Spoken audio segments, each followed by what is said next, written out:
Hospitality Meets is brought to you by RotaCloud, the simple workforce management software for hospitality teams. RotaCloud lets you create and share rotas, record attendance, and manage your team's annual leave, all in less time than it takes to make a brew. It can also make life easier for your staff, allowing them to check their rotas, request holiday, and even pick up extra shifts, all through the RotaCloud mobile app. Find out how much easier managing your team can be by visiting rotacloud.com/Phil and receive 2 months free, plus VIP onboarding to help you hit the ground running, just in time for that festive rush. Welcome to the 200th episode of Hospitality Meets with me, Phil Street. Once again, there was no way that I could let a landmark like this pass without doing something a little bit different, so I invite you just to sit back, relax, and listen to some of the best stories from episodes 101 to 199. I really had a blast putting this together, so I hope you enjoy. What better way to kick things off than with a story about making a first impression? It was so wonderful to get some time with COO of Rotana Hotel Management, Eddy Tannous, back in episode 167. Throughout our chat, Eddy talks with such clarity and intelligence, so it was wonderful to get this cracking story of embarrassment from him. I want to come back to you taking on your current role, because there is a story here that we have to cover. Yeah. And I think you know the story I'm talking about, involving a haircut, which conjures up wonderful images, but I'm going to let you do the talking on this. Well, luckily the haircut incident, as I call it, is a bit earlier in my life. It's not in the current role. Right, I beg your pardon. But it kind of reflects on things that could, funny things that you go through in your life and how you react to those. So at the time, I was Regional Director of Revenue Management, and our VP, our Corporate Vice President for the company, was visiting for the first time. It was probably my fourth week on the job.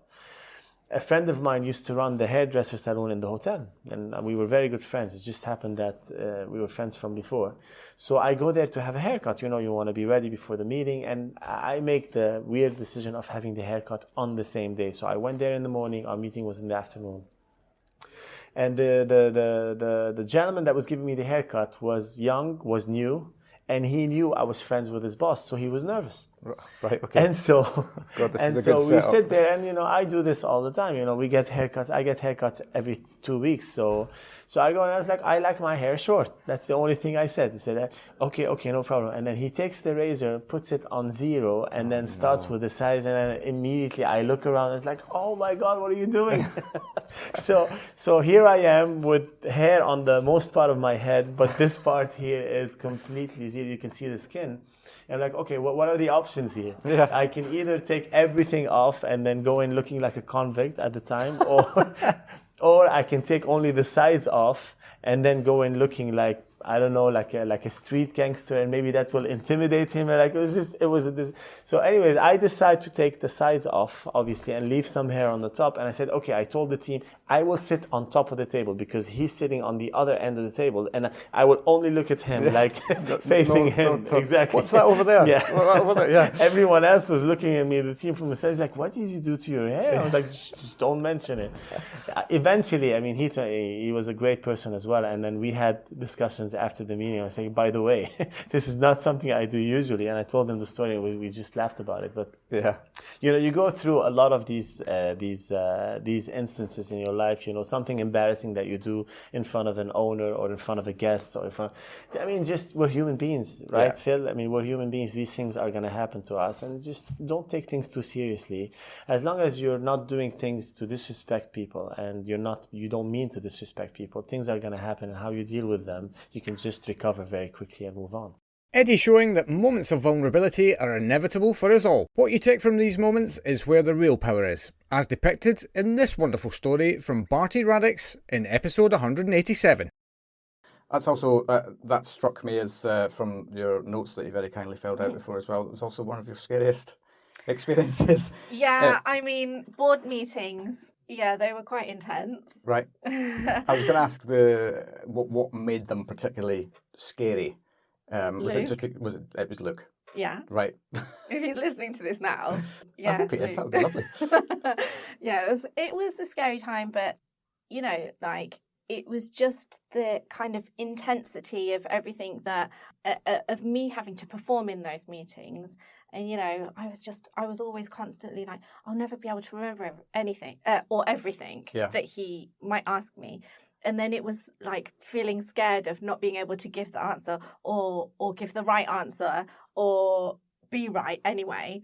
And I'd go in with like folders across the table in case I needed to like look something up quickly. And then like there'd be this disappointment from across the table of me like flitting through papers to be able to give the answer. But you know, a lot of that time, like, and I can only say this now because I've had time to digest and understand, and you know, a lot of that time it was just pure anxiety that made me sometimes not even be able to speak. Really? Right. Like if I was asked a question, I might just say, I don't know, where I totally did know. Right. But it was just because you were rabbit in the headlights type scenario. But then I suppose, again, as you say, with the ability to look back on these moments, you probably don't appreciate it in the time that you're in, but these uncomfortable moments are the things that actually really help you move forward, aren't they? I mean, totally. At the time you might be, you know, a little bit out of your depth, but that's it's the uncomfortable zone, isn't it? That's what we all try to run away from, but in actual fact we should be probably embracing it as much as we can. Yeah, and so that, what I can tell you about that, the understanding I can tell you about that now helps me in how I am with my team and how I develop people, and you know, because I have that understanding of what it was like for me then. So I try to use that now with my team and how I can kind of progress them and push them forward without them having those kind of anxiety moments. You could probably recount a moment in every story where our guests have found themselves out of their depth, and probably from within your own story as well. Sometimes, though, you can even find yourself knee-deep in the mire, as demonstrated in this cracker from chef and all-round legend Phil Howard, back in episode 161. Stories. Have you got any funny stories from your career that you can share? Oh, God. Funny stories. Oh, the whole thing is a bit of a funny story. No, I don't know. I suppose it's back in the early days of the square in the kitchen. You know, that it was a different time then. It was a different.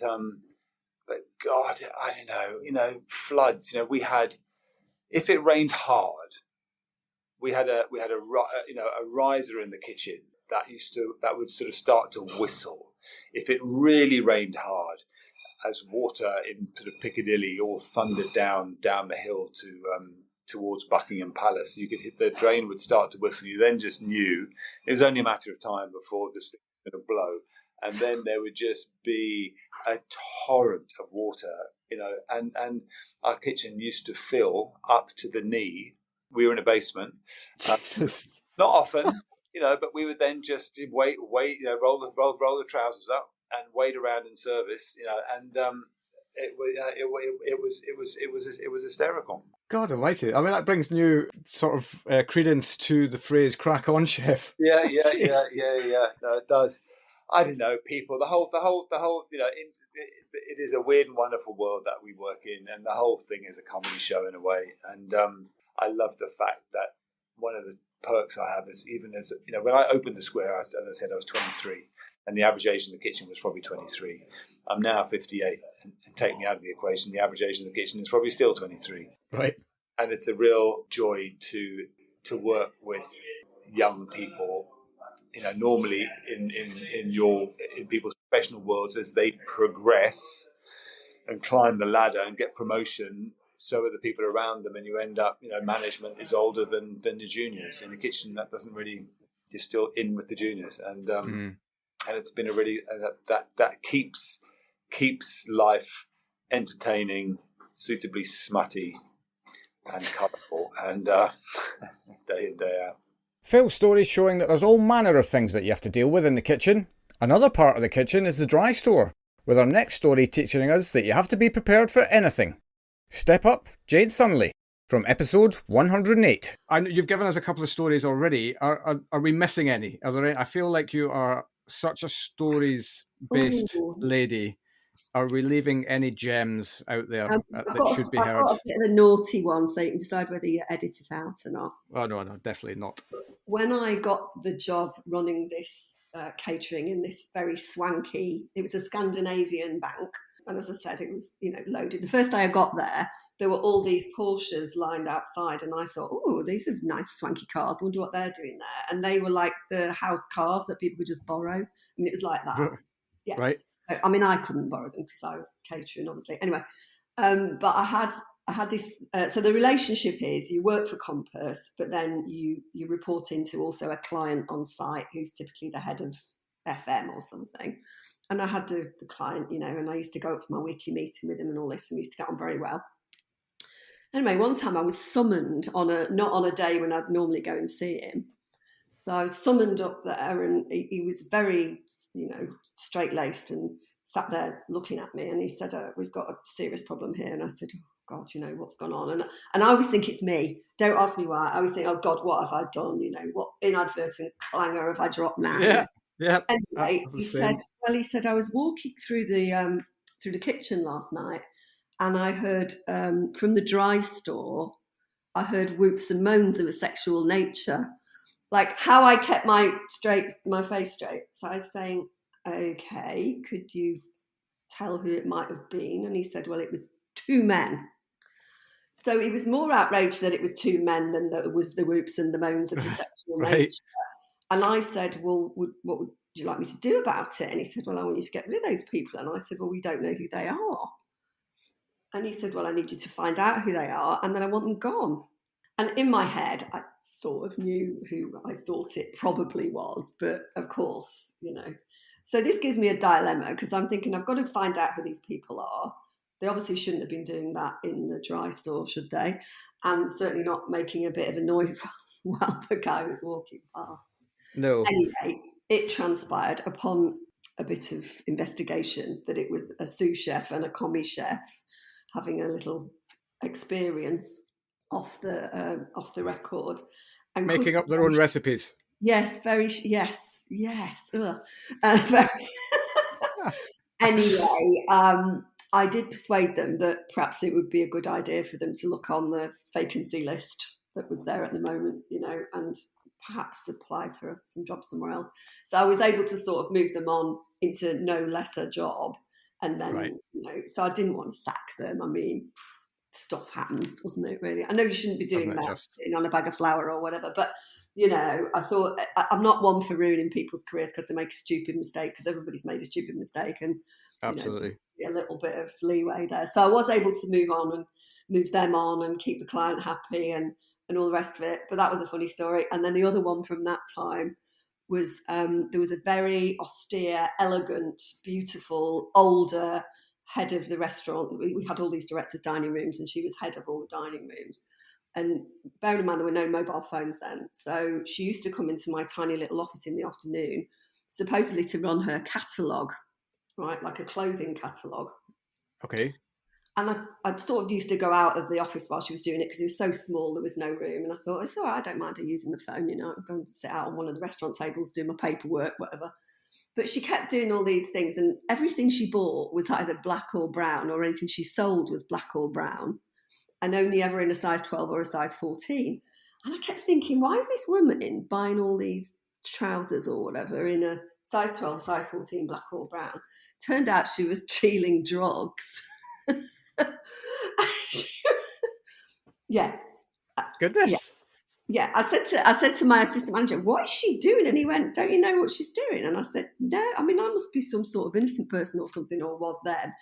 And she was, because like a 12 being a half of whatever they did them in, I don't know, half an ounce, I don't know, quarter. So a size 14 was a quarter. I'd love to be able to add anything. Yeah. And I mean, this is in this swanky bank. And I mean, you just wouldn't have known. I mean, she was like so scary, this woman. So I had to sort of put a stop to that, which was really, I mean, I was really young. Really young. And I mean, I just said to a lot, I know what you're doing, and if you don't stop, I'll have to do something about it. So go and find another phone to do your business, and certainly do not bring anything into here. So yeah, so there was also, it was like Sodom and Gomorrah, there was all these things going on. And there was me, all innocent, turning up, just got married, and, you know, thinking, oh my God, what have I come to? That London, you know, that London, yeah. Very glad that I mentioned stupid errors in that one, as here's one from my own story, all the way back in bonus episode number 17. When the legend that is Harry Murray reached out and asked if he could interview me for the podcast, who was I to turn him down? Harry is so easy to talk to, so it's no surprise that he was able to get this terrible story out of me. And tell me a story about yourself that might surprise and or shock our listeners. Right. Oh, God. Yeah. Well, as I mentioned, I was in my early 20s. I perhaps wasn't fully in control of my attitude at times. There was a situation in my first ever contract whereby, and I'm going to claim I was led astray here by somebody who should have absolutely known better. But the food and beverage manager at the time, he and I, I'm not going to mention his name, but he and I clicked and we got on really well. And he and I, we went out for a drink after work up on decks, socialised with some passengers, as you do, nothing kind of outlandish there. We found ourselves amongst the last people standing, if you like. I'm not sure we were quite standing, in the nightclub. And the full Monty came on, the music that you would associate with the full Monty. And so this chap pulls me up by the hand, and here we are. I'm a 21-year-old junior officer, and I get myself down to my boxer shorts. And the passengers are all loving it, I have to say. Yeah. They were all, the ones that were there, they were all really, really loving it. And then the very next morning, I went into work and I saw my name in the night report. And I knew that disaster was coming. And actually, at that point, I thought to myself, this is it. You're going to get sacked. And this always comes, I always talk about this story whenever this has come up before, around the fact that they must have seen something in me, because I didn't get sacked. I got a right old rap on the knuckles. Of course, I never did anything like that again, so I learned from my mistake. But the reaction of the executive purser, the hotel general manager on board a ship, when he pulled me in to discuss this incident, I mean, he could see that I came into that meeting with my tail between my legs, and I knew I'd done wrong and all of these things. So he didn't really berate me at all. He just said, "Look, you've done wrong. I'm going to give you a verbal warning. Make sure it doesn't happen again." And I was kind of head down, thinking, "Oh God, I've let myself down. What if I'd have got sacked? I'd have had to go home and tell my parents that I'm a disaster and all of these things." So it's a really great lesson to learn. But as I got up to leave, he could see that I was quite depressed about the whole situation. And he said to me, "Listen, Phil, don't worry too much about it. When I was your age, I would have done exactly the same thing." And I remember thinking that turned around the moment for me, just in that one sentence, that, okay, maybe I'm not such a disaster. But I always say if I hadn't been performing well at work, I think there's a good chance that would have been the end of my career at sea, because I'd seen it with other people who weren't particularly good at their job. There was no questions asked. They use that as the excuse. Yeah. So that's me demonstrating that being bold can land you in trouble, but only if misguided. Here's a belter of a story from episode 146, when legendary hotelier Sally Beck recounted the positive side of being bold. We absolutely skirted over your life in sales. I'm going to have to go back, because there's, having led a life in sales myself, I suppose, it is a place that's pretty story driven a lot of the time, especially because you kind of have to be out and about and front and center, and putting places on the map and all of that. So do you have any stories from your life in sales, basically, I think is the best story I have, because it was just, oh my God, was when I was doing the reopening of the Royal Garden, and a guy called Robert Ennifer from Conference People he was organising Euro 96, if you remember back to those days. Indeed, yeah. And the hotel was opening, oh God, in back end of 95, and they were, I'm trying to get my dates right, I think it was back in 95. Anyway, they were coming around and having a look at all the hotels, and we were in the bid. And then we were told that we were out of the bid. And I said to Robert, why are we out of the bid? And he said, well, you can't offer 2,000 square feet of space with natural lighting, which we couldn't. Yeah. And I said, well, where can? What are they doing with that? And he said, well, they're moving all their offices from UEFA. They need that. And I said, oh, okay, hold on a minute. I won't bring the beds back on the first floor. So if I don't bring the beds back on the first floor, they have got 44 offices with their own ensuite, with a safe, with their own key, air conditioning. We won't bring the beds back, we will put desks in, and we will create these offices for UEFA. And he said, Sally, listen, they're Swiss. He said, they're not going to come and see you. They're already looking at the other ones on the pitch. And I said, Robert, you've got to let us have a look, because we opened in 1966 and we hosted the World Cup. And I said, now it's 1996. It'd be really rude if we don't even get a bloody look in. Yeah. Anyway, he stopped them. So they'd had all their site inspections and they were stopping. He made them do an impromptu stop at the Royal Garden on the way to the airport. All right. Now, if you can picture it, the Royal Garden was a bomb site. There's 200 builders climbing all over it. It was nothing. I'd got graffiti on the lifts. It was so I went to Marks and Spencer's, which is just down the road on Ken High Street, and picked up croissants and stuff. I'd already bought like a tea set, and I'd got a tea set up in one of these rooms. And so Robert does the impromptu stop for these Swiss business guys, all the UEFA lot. And I literally, it was me and the general manager, Graham Bamford, and a cleaner that had swept out a room. And I basically sort of walked them through and told them just to get their sort of purple, their little rose-coloured spectacles on and envision what the future could look like. Yeah. Took them through the knackered lobby, told them where everything would be, took them into the lifts and said, okay, and this would be your floor. And then, showed them around, then took them into Graham's office and gave them coffee. And then I just literally finished it. And I said the same thing I said to Robert, that in 66 we opened and hosted the World Cup, and in 96 we reopened. It'd be really rude not to put the business with us. And shook their hand. I was going to say, thrust the hand into their face. No idea where we were. And then Robert rang me about a week later. He said, bloody hell, you pulled it off. They booked us in, and we were the headquarters for Euro 96. And we had £1 million in the bank deposit before we even opened. So it was a huge success, and it put the hotel back on the map for sporting business, and it was great. And so the hotel opened, I think, around about April 96, and the tournament started back end of May and through June. And we just continued opening, and it just worked out really well. Yeah. So that was like a cracking piece of business that we rescued from nothing. And from then on, Robert Enniff has always been known to me as Euro Rob. Everyone loves a positive outcome, and here's another, whilst also being wonderfully uplifting, from bonus episode 27, when the marvellous Timothy Andrews gave the show a bit of an exclusive. Yeah, this is an exclusive for you, Phil. So I've not talked about it much, at all. I've certainly not talked about it on podcasts. I think I've mentioned it in one LinkedIn post, but I haven't really pushed it. I was privileged. I always hesitate to use lucky. I was privileged enough to be able to use my recruitment skill sets to help 37 Ukrainians that were here right when it first started. And you realise the importance of connection during that time. I mean, I had a friend of mine whose friend was in Ukraine, her daughter broken her leg. And I had a friend in Krakow, which was on the border, and we could get them, or near the border, and if we could get the friend to Krakow, we could then get her to the airport and fly to Dublin where she could get treatment. And we did that in 8 hours. Right.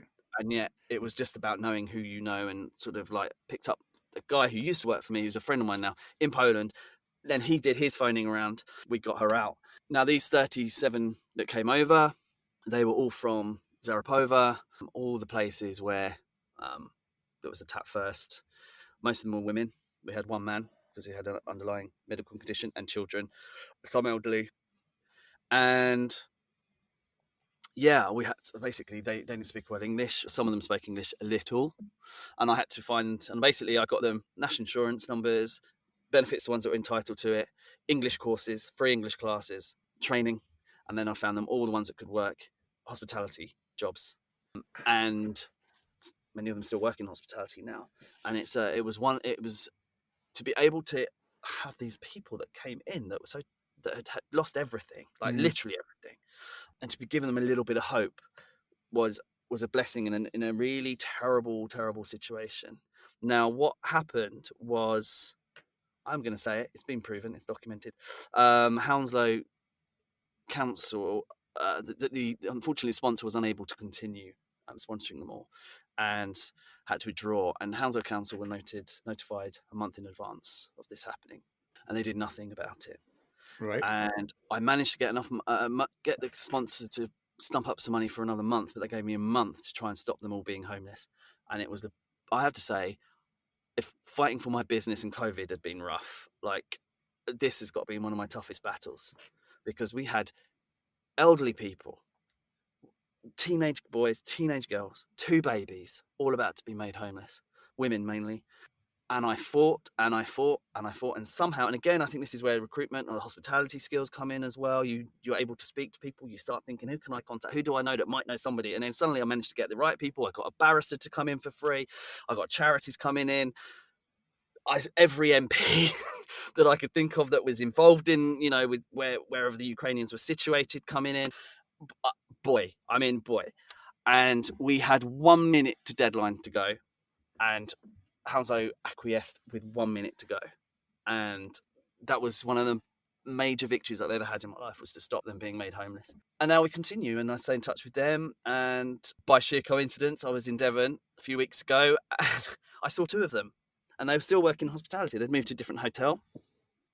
And the gratitude that they had for being looked after and set up and being found a job and just given an opportunity. And the hotel was lovely. It was the Royal York and Faulkner in Sidmouth. They really looked after the 2 girls that we sent down there. They set them up, they trained them up, they showed them how to work properly, and now they're in a better, not better hotel, but a high level hotel with, and they've got nothing but gratitude for that experience. So, to have hospitality and to be able to have those contacts that we could put them into work, and that for some hospitality businesses to be able to invest and promote those people is an incredible thing, and we should be pleased that we're able to do that. Doesn't that just warm the cockles of your heart? Music also has that power, but I'm not sure that a warming feeling would have been the outcome in this story from the charismatic Benoit Blin from episode 140.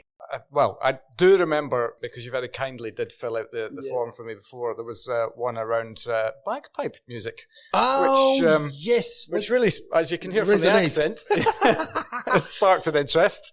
Yes. So I work usually for Christmas, or I have been for the past few years.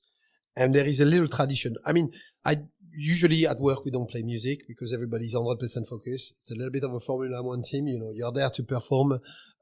We talk to each other, but music is a distraction. We need to focus on what we do, and stay strong there. Except on Christmas Day. Okay. On Christmas Day, turn the music on, and it's bagpipe morning with all the bagpipe, Scottish bagpipe songs and on and on. And usually I played before the service starts for about a couple of hours. Quite loud. A couple of hours? Yeah, a couple of hours. God, I'm not sure I could deal with that. I find half of the team cope with it quite well. Yeah. And the other half want to kill you. Struggle a little bit. Yeah. I used to do that when I first joined Le Manoir many years ago. We used to have the DVD players, and there was a hi-fi in the chefs in the kitchen's office, and we used to play a DVD. And there was a bagpipe special Christmas, and it was going through the whole kitchen, not just the pastry, through the whole kitchen. Right. And then I find that CD later on scratched completely with knives and so on to make sure it wasn't working. But now those days, there's no DVDs or CDs anymore. You can play it on Wi-Fi. So obviously it's on for 2 hours. And I always gotta remember my little Frenchman, a young commie I had, and he was the quietest I've ever seen him. He was quiet naturally, but this time he was like in a corner of the kitchen, not moving. He couldn't take it. He was having a little tear in the corner of his eye. And it was just like, but said nothing. So eventually after 2 hours, we realized that he was completely frustrated beyond anything because he couldn't take the noise the bagpipe makes. But it always been part of our funny story. We laughed about it. When knowing about it, he couldn't take it. But everybody knows now, Christmas Day morning, there is at least a good hour, a solid hour of not Christmas music, but bagpipe music, which I always find. Yeah. Nice. That reminds me of, have you ever watched that SAS program on Channel 4? No. It's another reality TV show, but one of the challenges that they get them to do is they put them in stress positions and they put thrash metal through.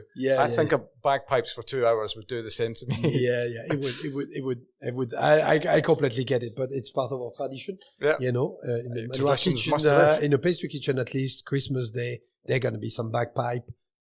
Get used to it. Yeah. Fantastic. Well, that's it. Let's leave the thought of 2 hours of bagpipes behind now and head to TV. It was awesome to get some time with raconteur extraordinaire Peter Hancock in episode 154. Here Peter recounts what should have been a wonderful experience as an invited guest onto Celebrity MasterChef. As we'll learn, it doesn't quite go according to plan. Yeah, now, I send out a form to all my guests before they come on the show, just to get you thinking about some anecdotes to stuff that's happened to you. There was one that especially triggered my interest, which was something around bungling your Celebrity MasterChef experience. Oh yes, that's right. Well, so I'm not a TV performer in any sense, and never could be. I'm really quite hopeless in front of a camera.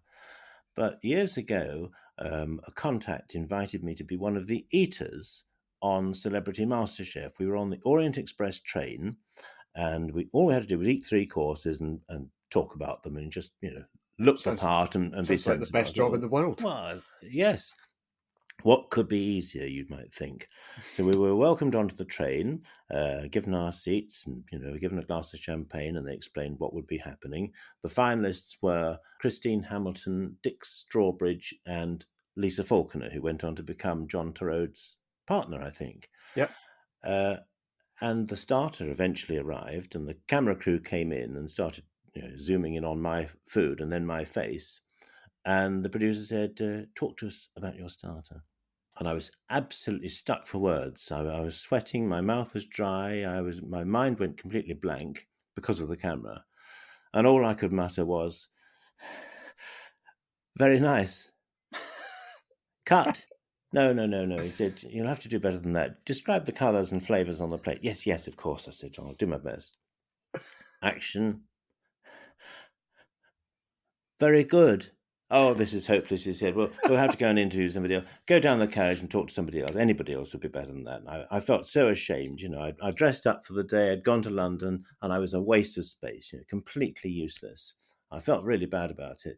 But as the day wore on, we were given a lot of wine, of course. And there was banter between us. Yes, we started to get to know each other in our carriage.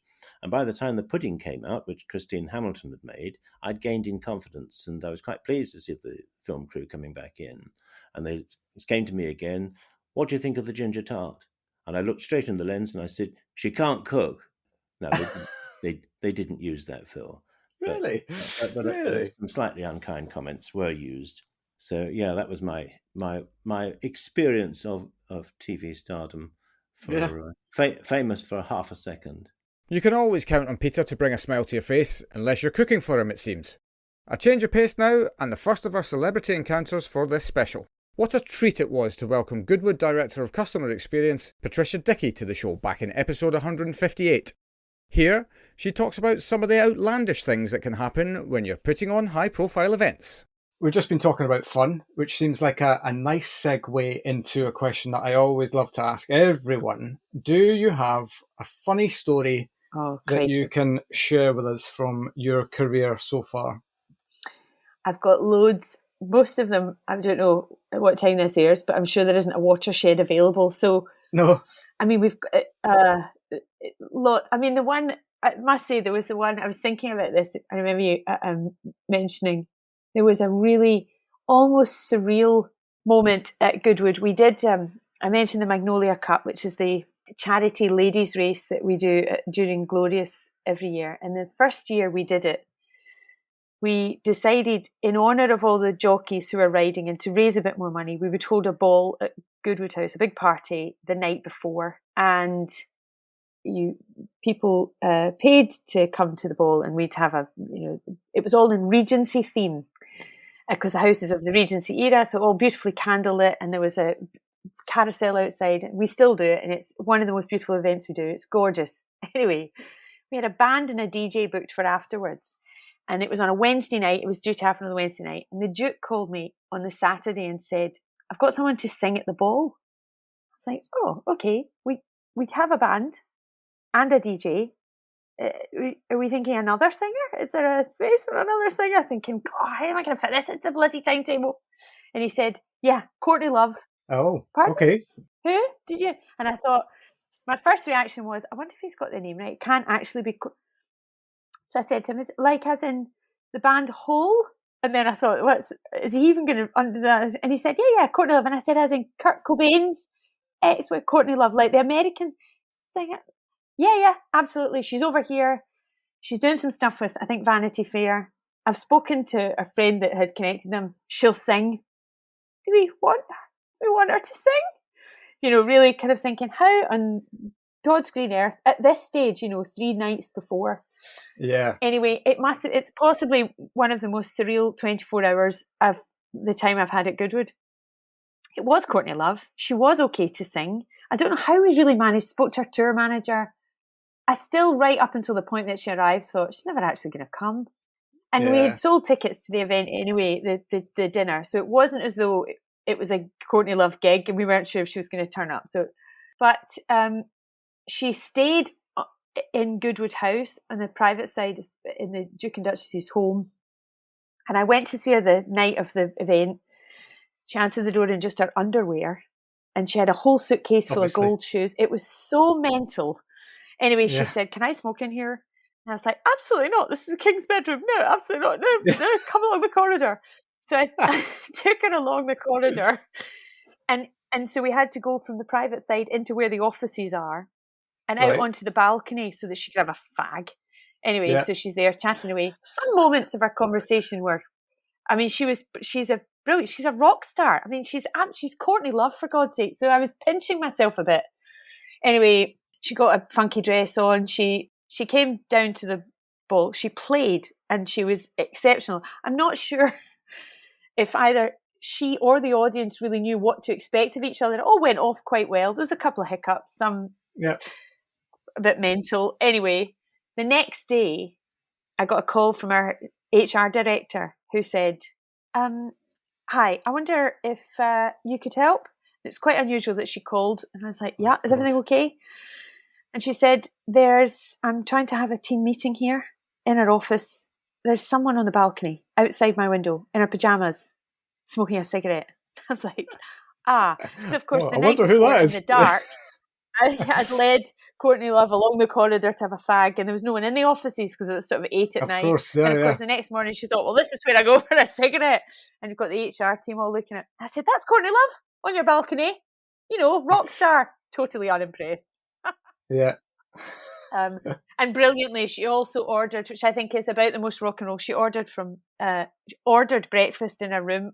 It's not a hotel. You should probably go and have breakfast with your hosts. Anyway, she ordered porridge and a double bourbon.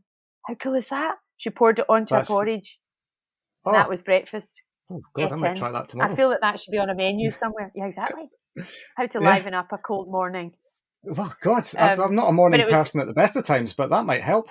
Hey, want to try a double bourbon on your porridge and see how your day goes? Yeah. Way. Patricia was full of stories in our chat, and a lot of that was chatting about the outlandish things that get requested in high-end hospitality. But nobody had a patch on this request in the wonderful journey of Guillaume Marley in episode 186. But are there any stories from your time so far that you can share? Yes, I won't tell you where and when, but listen, there are some amazing stories, both in terms of staff doing the beyond amazing, service-wise and so on. But I think more about requests. I remember one guest who was from a prominent royal family of a country, which will remain nameless. Very good. Nicely done. And his daughter was watching... Well, you've narrowed it down already. Good luck. Gonna start making an animal program on Saturday morning on BBC One, I'm guessing at the time. And he came down to the concierge desk and said to the concierge, listen, I want to buy 2 monkeys for my daughter because she saw them on TV. We have a zoo back home and she wants to have these in her zoo. My God. So the concierge called me and said, Mr. Miller, I've got a bit of a request. Would you mind coming down and taking to the guest? So I went down, met the guest, of course, who I knew. And he mentioned again his desire. To the disbelief of the concierge, my question was more about, well, what kind of monkeys? Because can we start with that? Because of course we can get you monkeys. In my head, I'm thinking, oh my God, what are we going to do? Yeah. But I'm casually telling him, so happen to be orangutans. Now, these are protected animals, but of course there was a Borneo program, and then the daughter said, I want, anyway, blah, blah, blah. So, cut a long story short, we made different phone calls. We spoke to different organizations, different, nearly governmental, because of course, protected, species and so on, what you can and can't do, things you can and won't or whatever, etc. Yeah. But we found out that by doing all the right calls and all that work, we could potentially get them what they wanted within a week, which shows you that at that level of dedication and commitment, when you tell yourself you can get something or can do it, you will. Yeah. Right? Unless it's illegal, then it's a different story. Of right? course. Yeah. But in that respect, we found out we could do it with the right da-da-da-da. So my concierge is super happy because he's saying, I can tell this gentleman that we can get that for him. Yeah. This is 9 a.m. in the morning. By the time we know we can do something, it's about 3-4 p.m. in the afternoon. I mean, that's not bad. No, that's outstanding work. Yeah. They did great work, actually, that team, in general. But that was probably the ultimate of what they did that I can remember. Anyway, so the gentleman comes back from going up beginning of the hotel. The concierge very proudly runs to him and say, Your Royal Highness, we've done a lot of work, some good work, and we can do what you want us to do. His reply was this: don't worry, it's okay. She's changed her mind. Oh, God. She doesn't want them anymore. Now, to this day, that concierge and I joke about this, but what we, as I said earlier, what we really highlight is the fact that at that level of service delivery, of excellence, of everything is possible and no is not an option, and we will get it right. And for you as a guest, is sometimes what I use as an example, because nothing is impossible, provided and that you put your mind to it. Guillaume demonstrating that nothing is too much trouble in luxury hospitality. Animal stories can be a bit of a theme throughout the industry, and some of them come with their own requests, as the wonderful Varian Palmer recounts for us here in episode 127. I mean, you did mention a poodle. We were obviously talking about this famous poodle before we switched the microphone on, but there is definitely a story here, so please regale it. So, I was working in a beautiful chalet in Val d'Isère in France. I trained as a chef whilst studying for my A-levels, sort of as a part-time on the side course. And I was out looking after a chalet where we had an American guest who would fly over with on a private jet with his poodle and his wine collection and his double bed. And everything would be set up in the chalet. I mean, this was a very, very, very high-end chalet. Right. Yes, it was not your standard sort of chalet. We had a big team of staff there. And yes, lo and behold, I had to feed the poodle. So they brought in a 2 Michelin star chef to do the main catering. Because I thought you were going to say for the the poodle was allowed to be catered for by 23-year-old me. Right. But no, I had to go to the butcher's and ask for a fillet steak to be minced, which, as you can imagine, a French butcher's, that is a challenging conversation to be had. Yeah. Even if you do speak French, and trying to explain what it was for, because they could not understand what I was trying to do. Yeah. Had to make sure that the Evian water, because the poodle only drank Evian, was at the exact temperature required. So we used to have multiple bottles of Evian, cold, sort of room temperature, some that was cold, and we used to have to tip bits in with a thermometer in the bowl to make sure we got to the exact temperature. Oh my God. And then the poodle would be taken up the mountain for lunch, because the main gentleman's wife always wanted to have the poodle there for lunch. And one day, one of the hosts forgot to take the poodle's white snow boots. So I had a frantic call, and I had to set off across the Espace Kili, the ski area, with some white poodle boots in my backpack to go and deliver them, so that the dog would not get cold feet at lunchtime. God. I mean, I don't really know where to start with this, to be honest. It's as a dog lover, I have a wonderful little beagle myself, and I would do anything for her. But there's no way in the world that the poodle really cared about what temperature the water was, really, would it? I would imagine. And there's no way in the world that the poodle needed to have a minced up fillet steak with all the trimmings on, but it just shows you some of the things in the requests that you get to do at kind of whatever stage. I mean, it's kind of no questions asked, right? If that's what you want, that's what you get. I think it's the ethos of hospitality. All hospitality is looking after people. It doesn't matter whether it's in a hotel, whether it's in a big boarding school, whether it's in a care home, whether it's in a hospital. Hospitality is just looking after people, and in my case, for that week, like that fortnight, a dog as well. A dog, yeah. Yeah. Well, in many ways, I think a lot of dog owners put their dog ahead of other humans anyway. So that's probably you were doing the very best service that you could for them in that moment, especially if you're running up a hill with poodle boots. I mean, I have a great picture in my head, but there we are. As a dog owner, part of me can relate to treating our pooches like royalty, which leads us nicely into our next story with Zoe Watts from episode 179, as we both recounted our times of meeting royalty. Yeah, so there was an incident with the Queen. I mean, you can't go on a podcast and can you talk about this? Because do you get thrown in a jail somewhere? I won't get thrown in a jail. It was just, it was a bit of a mortifying moment when this was the opening of Tate Modern, and we'd been fully briefed on what drinks to have on a tray that was just for the Queen or Her Majesty to be offered when she arrived. And I remember that we had a special briefing on royal protocol for all of the staff working that day. And we'd selected a waiter who was going to hold this tray because he was just amazing. You know, he was just the loveliest, hardest working, the smiliest waiter. It just happened that he missed the briefing because I think I sent him off on an errand, so he missed the briefing. So he was holding the tray with her 3 different drinks choices on. And as she approached him, she said, "Oh, is this for me?" And he was lovely and polite, and he nodded and said, "Yes, Queen." Yes. And I'm thinking, oh no, am I going to get in trouble for that? But I'm sure she saw the funny side of it. I don't know. Wow, you have to think that she must see that.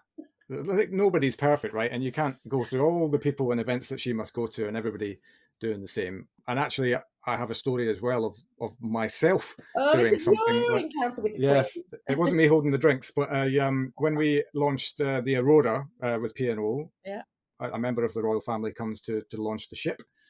And we had Princess Anne. And so the way that it worked is they do a tour of the ship through all the departments. She comes and says hello to some people, and then they go and do the ceremony, which is when they smash the champagne on the bow. Or it didn't smash in our case. And we had the briefing, all the etiquette that we were taught, etc., all the things that you're not supposed to do and all of that. And one of the things that you're not supposed to do is put your hand out to them to shake it. As it were. So I had this all in my head, and of course, what was the first thing I did as soon as she came? And people think to themselves, is he doing that because I was 22 years old at the time? Is he doing that just to be a pest? Yeah. Or and no, I genuinely, as soon as I did it, you're kind of all in then, aren't you? You've just got to go with it. You can't just. You got to go. Yeah, absolutely. But her and I don't see eye to eye anyway, because that's the second event in my life where I've met her, and the first time was when I was still at school. On the island of Tiree, and she came over to open a facility for underprivileged kids that they had launched on the island, and I was part of the musical fanfare playing the accordion for her along with 4 other people, and she spoke to every one of them except me. So I've always had an axe to grind. You've just got that memory. I have got a story with Princess Anne as well, but I don't know. She's got coming out of this podcast very well. No, really, I'm not going to say what venue, but we're in the middle of a dinner and the fire alarm went off and it was raining. We had to evacuate. It is, as a caterer, your worst nightmare. We had to evacuate. God, I can imagine. And I did offer for her to just not have to go out in the rain and just stay within, the porch. And she said no. And she went out with all the other guests in the rain, black tie dinner. I mean, yeah, that was, but See, that's a redemption story. Oh, That's good leadership. That's what you look for. What is it? Leaderships eat last, but they also go out into the rain with everyone else. Absolutely, I know, but I think she's amazing, and I think that just sums her up, really. Yeah. Let's hope that Zoe and I don't end up in London Tower for those tales. It's pretty inevitable that when you're in hospitality long enough that you meet some pretty important people. Shireen Ritchie proves that in these stories from our all-action chat in episode 185, and as you will find out, it's not always straightforward. And we were talking about that poor chap who was on the BBC News that time, and his child walks in the background and the roller, and then the nanny comes in, or his wife, and everybody's like, ha ha ha, that's hilarious. That's the sort of thing that never happens, and now it's the sort of thing that just happens. And you've got your own version of that story, I believe. I do have my own version. So earlier on into COVID, there was quite an important call put in. People from government was on it. Matt Lucas was on it. Helen McCrory. Is Matt Lucas important? Damien. Oh no, not important. But it was an important call that everyone was briefed on. As I say, government was it, and it was a really important subject. It was about how are we going to raise money to feed the NHS? How are we going to make a difference? Because we're in a situation that people in the world, in the country can't get food.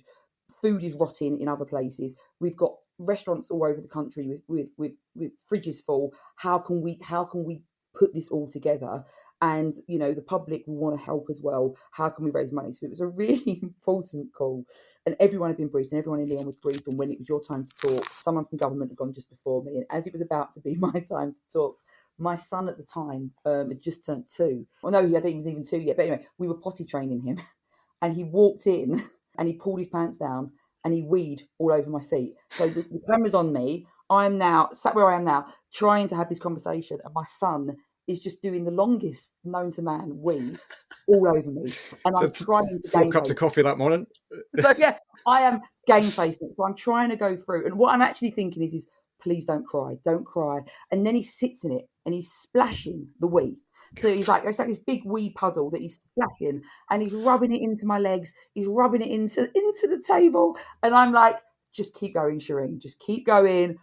Don't engage. Just keep talking about what you're talking, and just get through. So yeah, that was something that I remember, horrified at the time. But yeah, I can't be the only person, right, that has those stories, because I won't be.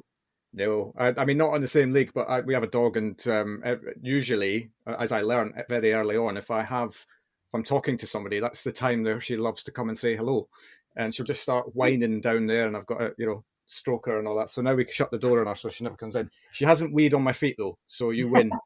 So normally my kids run in. I was half expecting them to run in. My boys at school, but I was half expecting my little girl to come running in. Everything is pepper, so screaming pepper at you, Phil, but that hasn't happened yet. So yeah, bless. Yes, there's another story actually, and I don't know when this happened at the Katie's. At the Katie's. So yeah, I've been fortunate enough to be invited to the Katie's 3 times, and on this occasion I had been invited to the Katie's by Chris Brazier, an amazing human that runs amazing events in the Casual Dining Awards. But I've been very, very fortunate I'd been invited. So sat down at the table, and we're right by the stage. So it's a huge, beautiful dining room, massive chandeliers, black tie event. And I'm sat right at the front. So I'm like, oh my God, I'm right at the front. This is amazing. Sat down, some people from the industry. So this was a few years ago now. This was just before COVID. This was the Katie's before COVID. So I think it was the first Katie's after COVID. I can't remember. But anyway, it's a few years ago now. Sat down, and I'm sat next to a lady, and I'm like, oh, I know you. We worked together at TGI Fridays. You was in accounts. You're amazing. So I'm chatting away. I'm like, how's your family? You've got 2 kids, haven't you? How are your kids?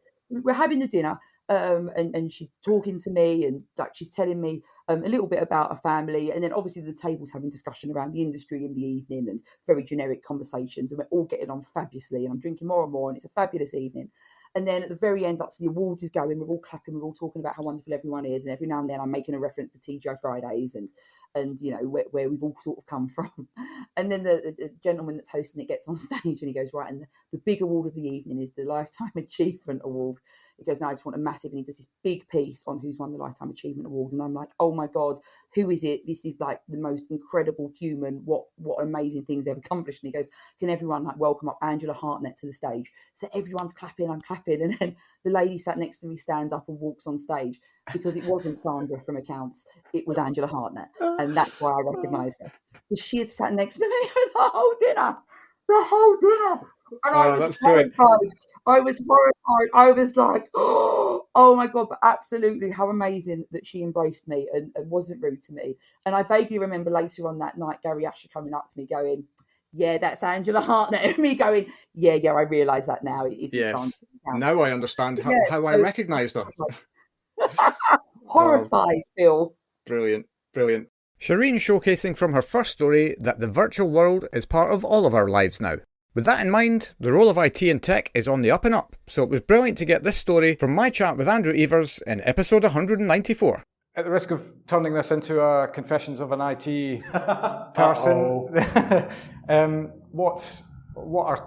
give us some examples of some really zany, outlandish things that you've had to deal with, either in hospitality or just generally, and where you're speaking to somebody who's got a particular issue, and your mind is boggled by an issue. I'm not sure that it's so much an issue, but it's from time to time. I think people get quite sort of personal about when they're dealing with technology things, and I think they worry that when you're talking to them, you're judging them, which you obviously are.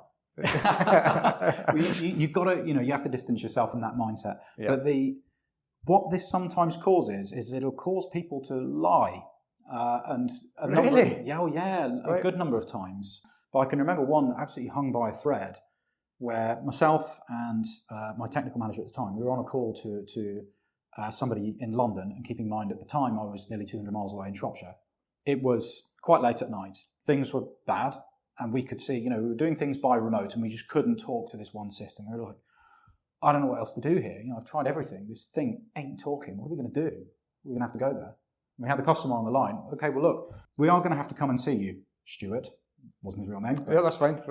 Listen, Stuart, we're going to have to come and see you. So I think I'm going to head out to my car just now. So I'll see you in about, nearly 3 hours' time.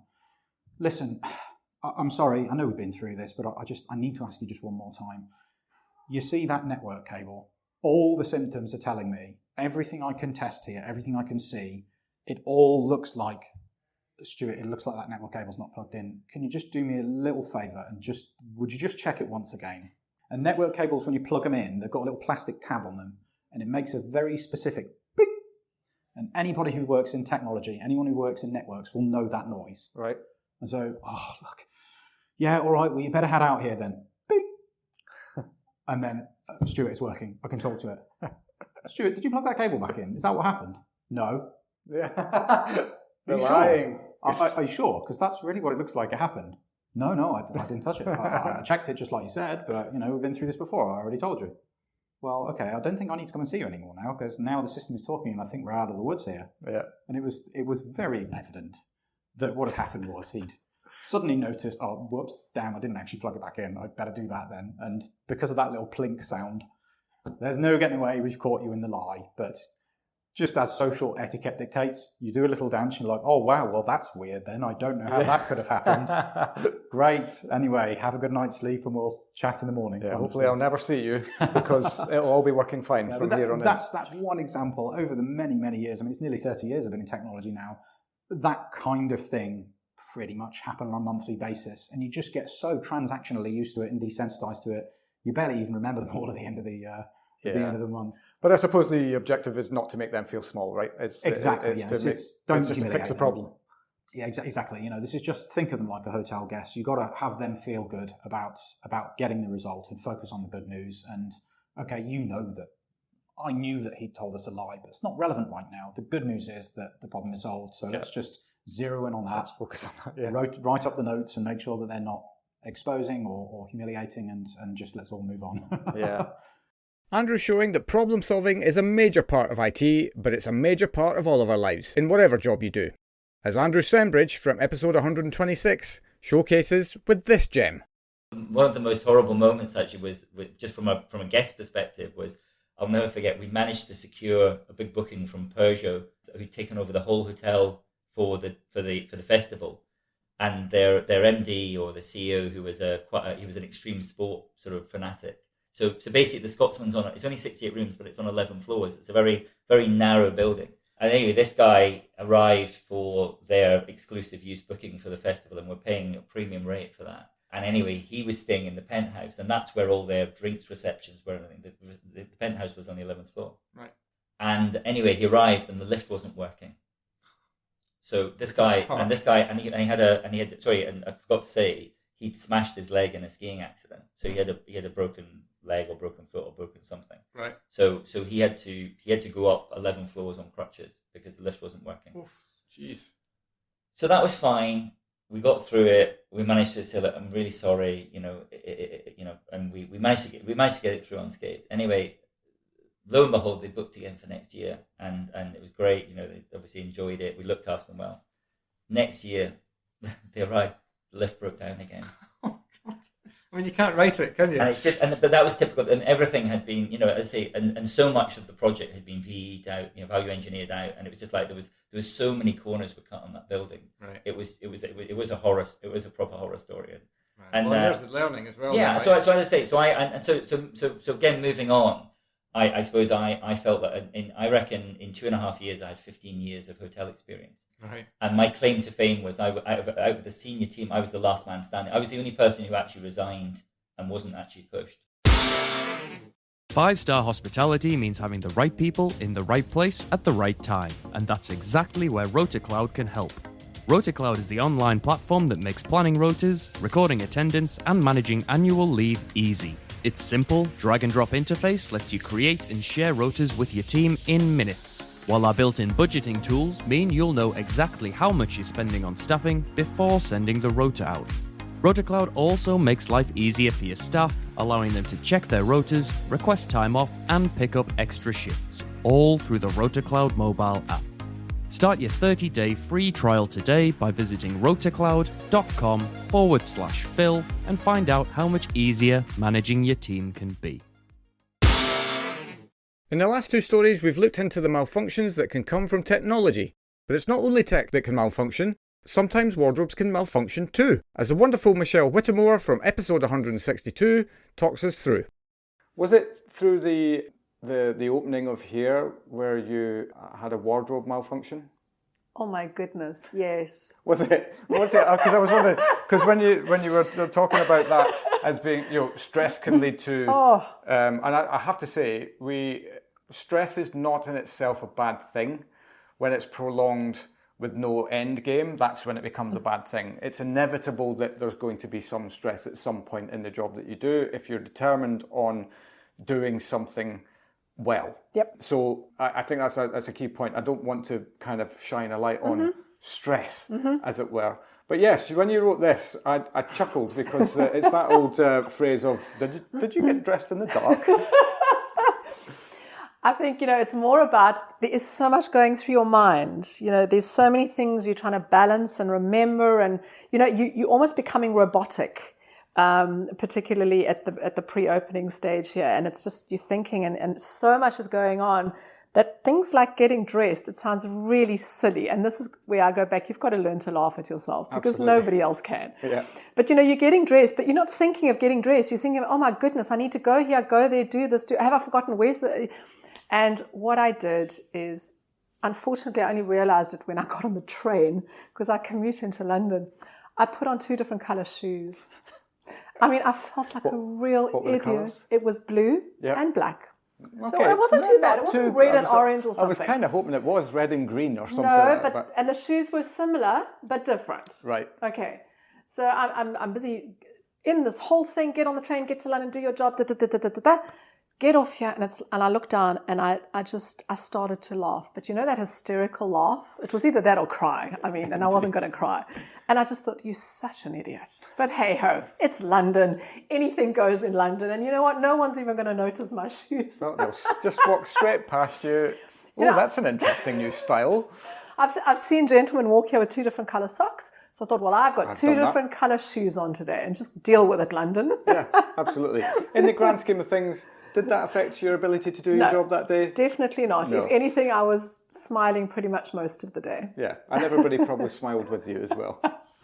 Well, hopefully with you, not at you. True.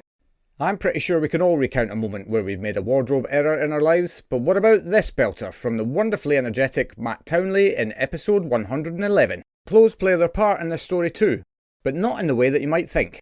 One of the funniest moments I've ever had in my career, and at the time it wasn't that funny, let me tell you, Phil, was probably take you back to Mottram Hall. So it was probably 2013, maybe 2014, and we had an ex-James Bond staying with us.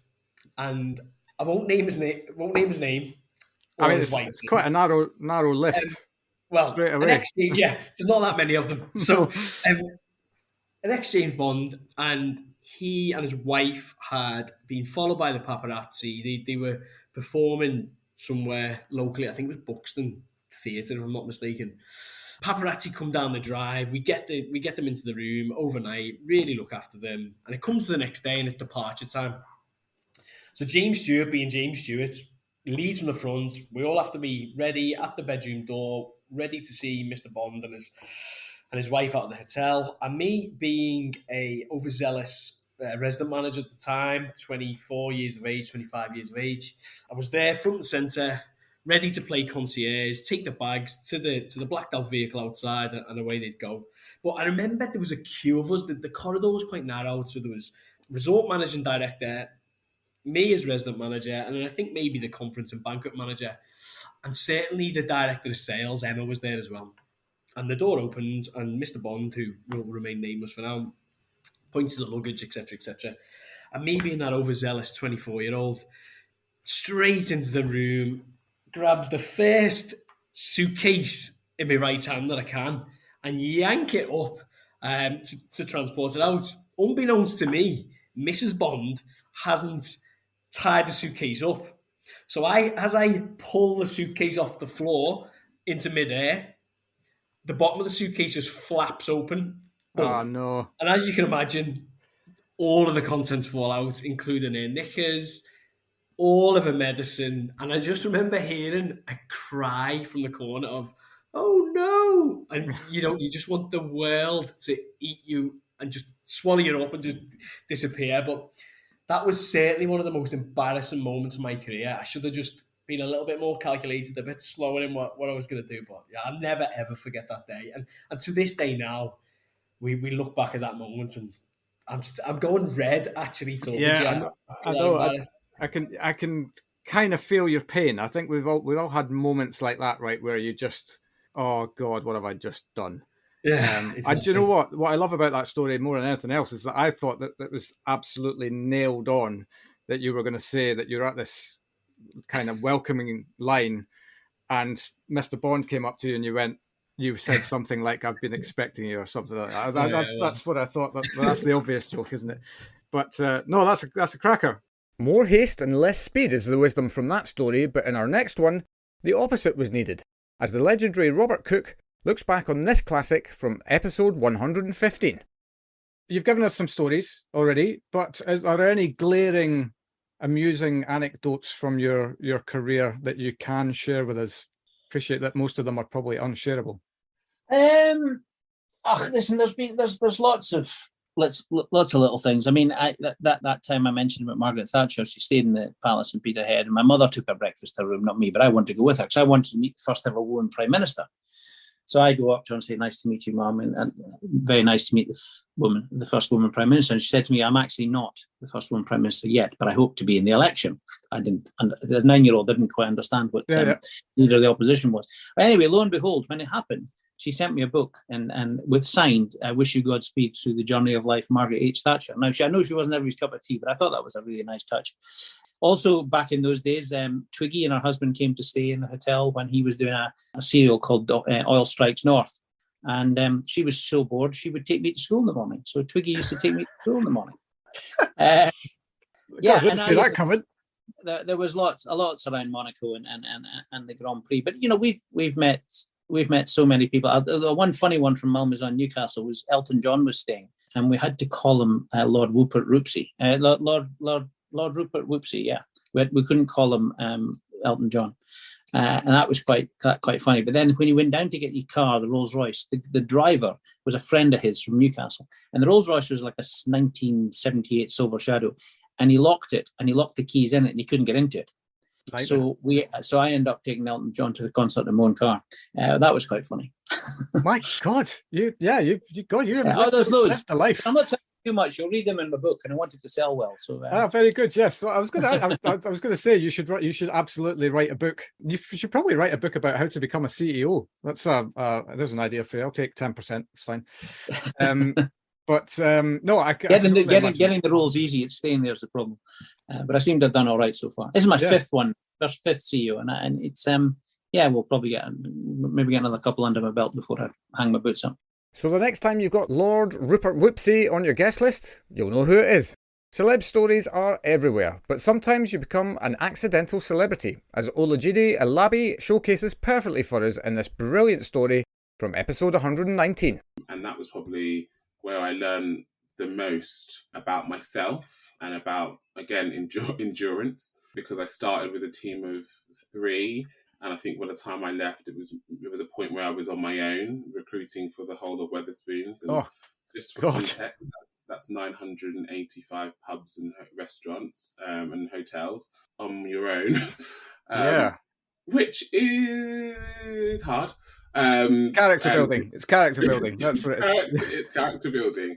And it tested me, and it really tested me. And also, it was the first place where I kind of got a taste of, the power of diversity and inclusion, and I guess why it's so important. Wetherspoons is a really diverse place to work, but don't necessarily shout about their diversity as much as they probably should. And I guess I started working on, trying to shout about it a bit more. And I was able to lead on some really cool campaigns and projects. And one of them being that we completely wanted to change the way that we use social media to recruit. And we started a whole campaign on social and LinkedIn. We changed our, recruitment slagline, and we worked slagline. What's a slagline? Slagline. Slogan. You're making up your own terms now.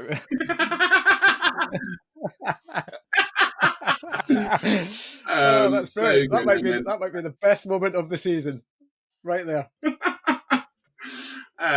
We came up with a new slogan. We worked on our EVP, and it was something that they hadn't done before, and actually really capturing what it was to be working at Wetherspoons and what it meant to people, and why people would want to come and work there was really important. And then we finally did a visual campaign, to make sure that there was more diversity on our adverts, and actually I ended up then being the face of the diversity, unfortunately, because and this is probably one of my biggest achievements in life, is that, we did a photo shoot in Birmingham and no one turned up. We had loads of people due to turn up and no one turned up. And I remember one of our directors was there, and Tim was due to come as well. And I was basically shitting myself. And I was like, fuck, I've got no one to take pictures. Had to run into Birmingham city centre, into our pubs, and just grab people to come and take pictures. None of them were briefed properly, so they just all turned up and were staring at the camera. And I was like, no, you need to move around. And so I had to jump in the camera and help them, show them what to do, and show them how to take photos. And anyway, the photos all came back, and I remember presenting it back and asking which ones he wanted to pick in the team. And they were like, all the pictures are crap apart from the ones with you in it, Olajide. And I was like, no, I am not being the poster boy for Wetherspoons. I'm just not. Sorry. And Tim came in and selected that one as well, and I was like, okay, cool, I'm being the poster for Wetherspoons. And it ended up going on not only on our posters in every pub and in the toilets, but also on every lorry that went out from Wetherspoons. So on the back of all the delivery lorries, which I think there's probably about 400 lorries maybe out and around in the country, you'll see my face. Fantastic. Yeah, you must have been very proud. I was livid. I was literally livid. I was like, oh my God. I mean, people were literally sending me messages on a daily basis with my face on the toilet or my face on the back of the lorry. Want a job? Come and work for Wetherspoons. It was probably the biggest achievement and also my biggest regret. And were people branding you, you're the Wetherspoons toilet guy? You're the Wetherspoons guy. Oh my God, I've seen you before. Oh yeah, in Wetherspoons. Yeah. I was that person. So yeah, that was Wetherspoons, and I learned, like I said, I learned so much. From one poster boy to the next, in a story involving Johnny Wilkinson, amongst other things.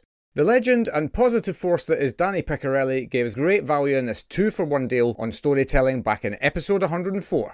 A question I love to ask everyone who comes on the show. It's probably the question that everybody dreads, but I'm going to ask it anyway. Do you have any funny stories that you can share with us from your career so far? Yeah, some probably aren't too repeatable. One of my favourite was when I was at the Sheraton, Washington, and they used to do a lot of really, really big society weddings, and there was a particular bride. It was 1,800 person wedding, so pretty pretty big, That's pretty a big convention. wedding, to say the least. Yeah, I mean, it was just incredible. That was just under capacity of the ballroom. I don't think I know 1,800 people.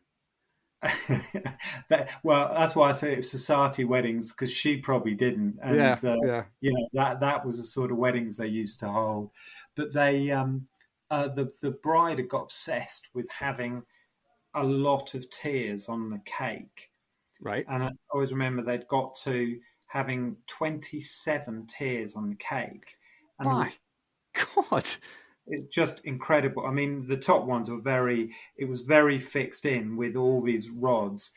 And she wanted, it was being carried on like a sort of pallbearers. They was on poles and a platform and carried in. Right. And because the lights and the tech were absolutely amazing, they had these spotlights they dimmed the lights and they had played all this music before. It's all pre-planned, of course, and the lights came down on the door and the cake came in. But what no one had done was measure the height of the cake versus the door. So only about 10 layers of the cake actually made it into the room. But goodness. You know, you shouldn't ever laugh at someone else's misfortune, but it was one of the funniest events. Just watching how that happens. Yeah, God, I'm imagining 27 tiers must have, like the bottom tier must have needed a digger to move it or something. A forklift truck, probably. That's better than a digger. But anyway. Can I have one more? Of course, yes. Unleash. So we had at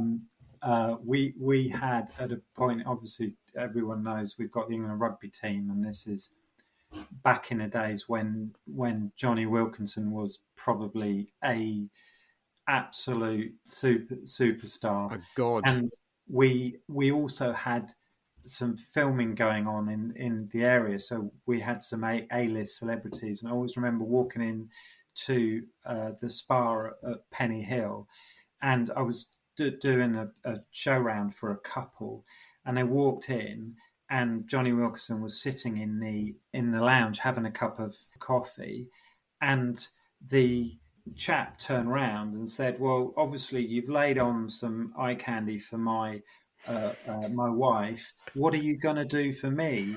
And at that exact moment, the A-list celebrity we had in was Cameron Diaz, and she walked around a corner and literally bumped into him and then said, "Oh, I'm terribly sorry," and moved on. And he said, "That is hospitality like I've never seen in my life." Oh, brilliant. And, you know, you would love to say that you planned that perfectly, right? But that's one of the most beautiful things. That's the sort of stuff that happens all the time, is that just ducks get in a row, and Absolutely. there you are. And the beauty of what we do. Absolutely. Danny is always gracious in his interactions, a trait that's massively important in leadership, as we also found out from this MD story, as Trudy Parr and I both recounted stories involving emails, back in episode 195. Was this also, I have a feeling, because you would have done a lot of your learning in this organisation by the sound of it, if you're there for 17 years. There was a wonderful story that you shared on your forum around sending emails out. And was that here as well? Yeah. Yeah.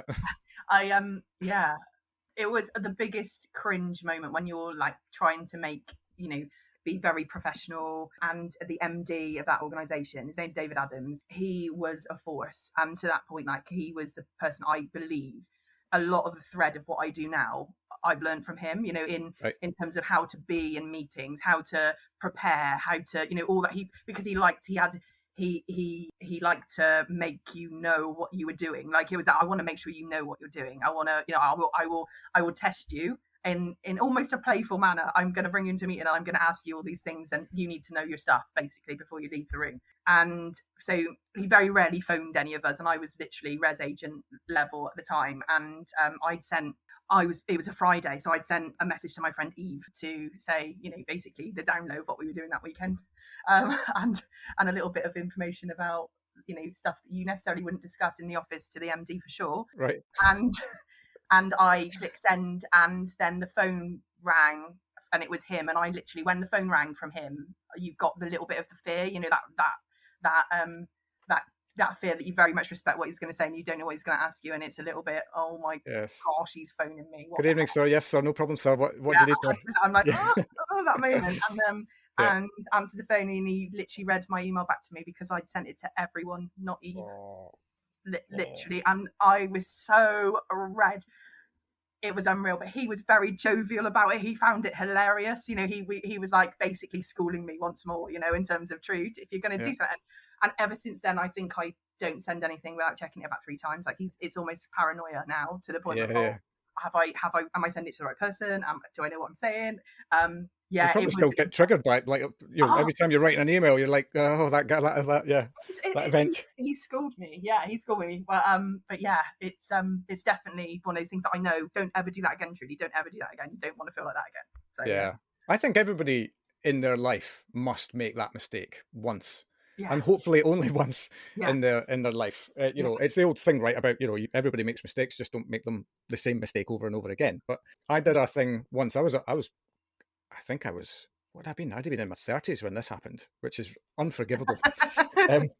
And I was working for a recruitment company who were an accounting-focused recruitment company. It was post 2008-9. I'd left hospitality because I got made redundant from a job, and I was all over the place, and I didn't really know what I wanted to do. And went and worked for this local firm who actually taught me an awful lot. I didn't enjoy the recruiting multi-sector. I knew that I needed to get back into hospitality. But I always remember we used to do mail shots once a week, which I hate. I hate doing, because nobody loves receiving mail shots, right? So I, thankfully don't do that for anybody's listening out there. That's not my style. And I remember we used to do this thing. If you had a candidate who was, red hot, who available now, would be attractive to a lot of different, we'd send this candidate anonymously out, but with kind of some key facts around, why people should maybe entertain a meeting with this person. And I think they were a financial controller, 4 years accounts experience at FC level, qualified through ACCA, those kind of things. And I sent out without checking the email, and got an email response from a client more or less immediately. Said, you might want to check the third line of your email. And the third line, I had misspelled accounts. And I had not put an O in the middle of accounts. And I'm not going to tell you what that says, but you can probably figure that out. And when you get that feeling where you just start, I'm like, I'm sacked. I'm going to get sacked. And I ended up getting 4 pieces of work out of it. Did you? A load of client meetings. The hook since, so. Yeah, because people, I think people forget in the throes of serious business sometimes that you actually are still dealing with humans, and I still believe that the humanistic element of all business is actually the thing that connects with other humans. 100%. I still get triggered by that story, but sending out emails without checking them will usually mean that a fire needs to be put out somewhere, which leads us nicely to putting literal fires out in this unexpected story from the wonderful journey of Claire Coghill in episode 164. Now, actually, I'm going to take you back to the opening of your business, because you very kindly shared a wonderful story with me around. This kind of plays into this whole belief system that I have around you don't know what you don't know. And it was there was a fire outside your restaurant, as I recall. So please do tell. Oh my God. Do you know what? I think about this about once a week, and I remember like how traumatic an experience this was. It's funny now, but at the time, I think I had just reopened this cafe after closing in London. I was like, right, now's my shot. We've got this great new building. I'm going to make the best of this opportunity that I can. I think about maybe a week or so into opening, I just finished a really busy service. I went out the kitchen door, which, by the way, backs onto just this incredible meadow. The building is just in the middle of nowhere in a lovely field. And I walked out of the kitchen door, and to my horror, the entire hill meters away from the cafe was engulfed in flames. And I stood there for a second, and it was one of those fight or flight moments where I just froze entirely. And I was like, okay, this has got about 3 minutes until the fire has hit this building and everything is going to go up in flames, including the customers inside it. My God. So I was just stood there in disbelief. And then another person from the kitchen came out and saw the flames and was like, oh my goodness, we have to do something. What's happening here? I saw flames heading down towards the oil tank and everything. I was petrified. Yeah. I just thought, oh my goodness, this place is going up. So the first thing I could do with my rattling, shaking hands was to phone the landlord, who lived luckily just not too far away. And I managed to phone him and I said, you've got to help me come down. There's a fire. I couldn't even get my words out. And he said, yeah, I started it. And I said, what are you on about? You started it. And turns out he was burning the heather. He was doing what we call up here a fallishker, which is Gaelic for burning of the heather, which happens on an annual basis where crofters or farmers in the area will burn a lot of the land so that it can make way for fresh grass for grazing for the animals. Right. And he had basically started this fire, which had admittedly, I think, had gone a bit out of control, a bit too close for comfort to the cafe. But little did I know that he was actually following the flames with a hose. But he didn't. He decided not to tell me that he was going to do the controlled burn this day. Communication might have been useful. Oh, it was such a frightening experience. And I still think about it as being like, if I ever have a bad day, I think, well, at least the cafe isn't going on fire anytime soon, or the entire field around this place isn't engulfed in flames. So it's a really good benchmark for me to know like what stress actually is. Yeah, God, and I can't imagine what must have been going through your head at that time as well, especially having had kind of, one monumental disaster in your previous business completely out of your control, and then you're like, are there any more signs that maybe I shouldn't be doing this? Exactly. No, well, luckily it didn't deter me too much, and today we are thriving and we haven't had any fires, and things are going very well. So fingers crossed it remains that way. Claire's showing us all that you don't know what you don't know. One part of the industry that always showcases that is nights. The legend that is David Taylor was a magnificent storyteller all the way through our chat, but in this one, we chat about the hotbed of training that is working on nights, from episode 160. I think it was interesting because I suppose if you look back then, as a boy from west of Birmingham, it's like, wow, it's the best hotel in the area.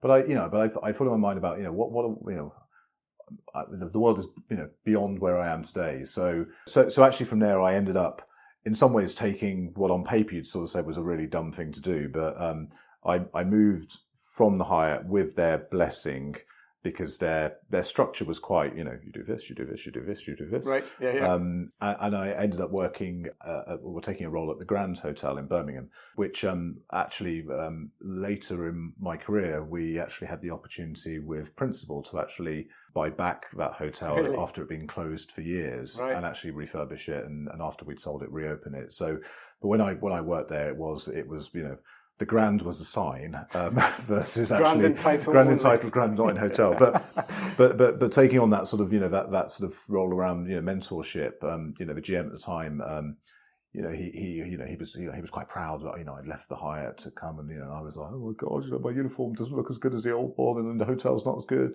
But he was one of those people that was a bit like, he said, and I think at the time I thought, wow, this is an amazing opportunity, but really I was missold.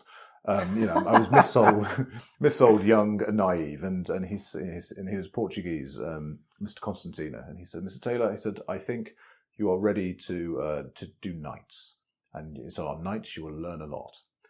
And I thought I probably will, but clearly, not wrong, yeah. Actually, this was all aroused because really, I think what he had a night manager, but he clearly couldn't find anyone to basically cover the 2 days that the night manager wasn't doing. So. At the time, I think I was a shift leader, and so I was so actually it was ridiculous but brilliant because I ended up doing 3 days on front desk in a supervisory role, I was doing 2 nights on nights. And of course, my body clock was completely shot because all of my friends, were sort of going, right, do you want to come to the pub? I'm like, no, actually, no, I need to go home and get changed to go to work, But rather than doing, a sort of, as you probably see these days, 4 days on, 4 days off, or 5 and 2. I was like doing, 3 days, 2 nights, and just dead for 2 days, trying to recover. But again, what it, and it wasn't a calculated move. It's just more about, well, why not? Yeah. But then suddenly, you think about hotels, and I always joke about this with the teams today, and I'm like, where's the management of the hotel normally? It's like, well, they're all here from 8 on Monday till 6 on a Friday, and they'll probably pop in at the weekend. I'm like, and then you think to yourself, actually, there's like 2 or 3 people covering nights, and you've got 350 guests. And I was young. I was young and had no idea. But but you suddenly like, I'm in charge. And then all of the things that go with being on nights versus being on days. Yes. It's like there's one thing that springs to mind, which is alcohol. Alcohol, yes. And people and the people they become under the influence. yes. Yeah. There's a couple of people who I remember quite vividly. One I'll just call Mr. Smith because it sounds like a good, that's fair enough. Good generic name. Yep. And Mr. Smith, when I was on the day shift, whether that be on checkout or on arrivals, and he was a really lovely insurance broker from Liverpool. Yeah. Oh, not that Mr. Smith. So you met him. Anyway, this Mr. Smith, I think he was as shocked as I was when, of course, he didn't know I was on nights and then appeared, in a dress on Tuesday with some company. So so it was probably that was probably my first sort of like, people come to hotels to do things they can't do at home.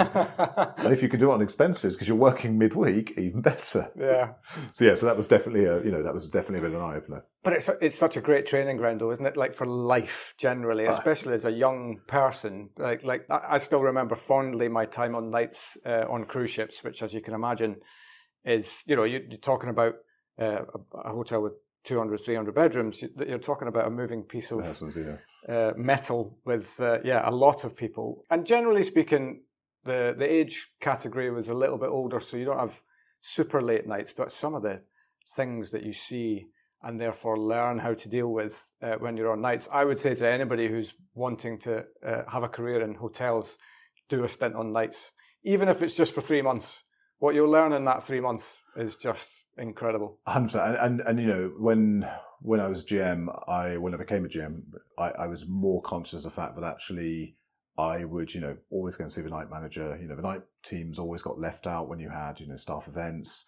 So, certainly in my previous lives, and I'm continuing to be a great, sort of champion, is making sure that the nights teams are really looked after because, you don't have them on your leadership team, but frankly, they are the closest thing to your leadership team because they're either going to help you sleep or not sleep. Yeah. And that's pretty obvious, but I think a lot of people and a lot of leaders in hotels forget that. Yeah, well, and why does somebody come and stay in a hotel apart from doing the things you can't do at home? Yes, Mr. Smith.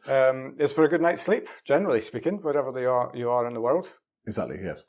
You really do learn so much working on nights. Speaking of learning, one from the world of academia now, from the comedy genius that was Adrian Martin, from episode 184. So I carried on teaching there for quite some time, but after like a year, just the maddest thing happened, that an Ofsted inspector came to visit Bournemouth Pool College, and they basically said that they'd heard that Bournemouth Pool College was the best place for hospitality, along with Westminster and Birmingham, and they wanted to see what was so different about these 3 particular colleges. And so they observed the best chef lecturers, and Joe Pearce was an amazing restaurant lecturer, and they saw the practical elements and said, yeah, that we can see why. But your theory classes actually weren't that great. Can we see something tomorrow that is great, but the theory side of stuff? So unbeknown to me, I get this phone call at 6 o'clock at night from my boss, Nick, and he said, look, sorry to do this to you, mate, but tomorrow at 10 o'clock, I need to put an Ofsted inspector in your class, and that lesson needs to be the best thing you've ever delivered. Sleep well. Yeah. I'll see you tomorrow. Pretty much, yeah, pretty much. So, and I was like, who have I got to tell? Oh my God, it's like 20 receptionists and a real handful. And I thought, so I had to sit down and I got a bottle of wine out and I just thought, right, what do these kids actually want from a from a lecturer? What do they want to learn? And it kind of just came to me that I'd kind of been delivering stuff at them. I hadn't really been involved in them. And that kids they're quite competitive. They like a game element to it. But they also want to learn stuff that is of use to them out in industry. And so by 1 o'clock in the morning, I'd invented this game. And the game was based on the hotel that I managed. And that first week when I arrived, when I put my head in my hands, I just thought, oh my God, there's so much wrong with this hotel. Where do I even start? And so the game is about presenting this exact same scenario and then asking the students to decide out of these 8 major problems with the hotel, which are you going to fix first and how are you going to fix them? And then there's 8 turns to the game and there's a winner at the end and a big celebration. Anyway. So, and I remember walking towards that lesson with the Ofsted inspector waiting for me and 20 receptionists thinking, you haven't tested this game, you don't even know if it works. And you tested it with the ultimate stress test, which is wine. Yeah, well, true. And at 1 o'clock in the morning, it seemed a really good idea. 10 o'clock the next morning, not so much. But again, I just dive in and think about it later. So I just, hell, I'll just go for it. So I delivered this lesson, and honestly, it was just incredible.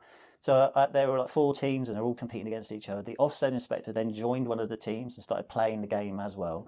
And then, without any prompting, when I built it up like an X Factor delay. Then the winner is long delay. They all started this impromptu drum roll, and these kids were just their eyes were just lit up, and I just knew I'd cracked it. Mm. So, and after I delivered that lesson, the Ofsted inspector said lots of nice stuff, but he nominated me for a national teaching award. And about 2 months later, I get this letter invite, and I went and won because I was nominated by an Ofsted inspector. Of course, I won. Right. And then that kind of launched my educational career, really. So I kind of got promoted 3 times, I think, in the next sort of 4 years, which is quite quick in education. Adrian showing that a combination of being thrown in at the deep end and then having the care and attention to deliver something spectacular can be a wonderful match. Care and attention are our next guest's building blocks, as the super talented Adam Handling from episode 141 showcases perfectly as he recounts his Great British Menu journey. Very good. Well, nice segue to Great British Menu.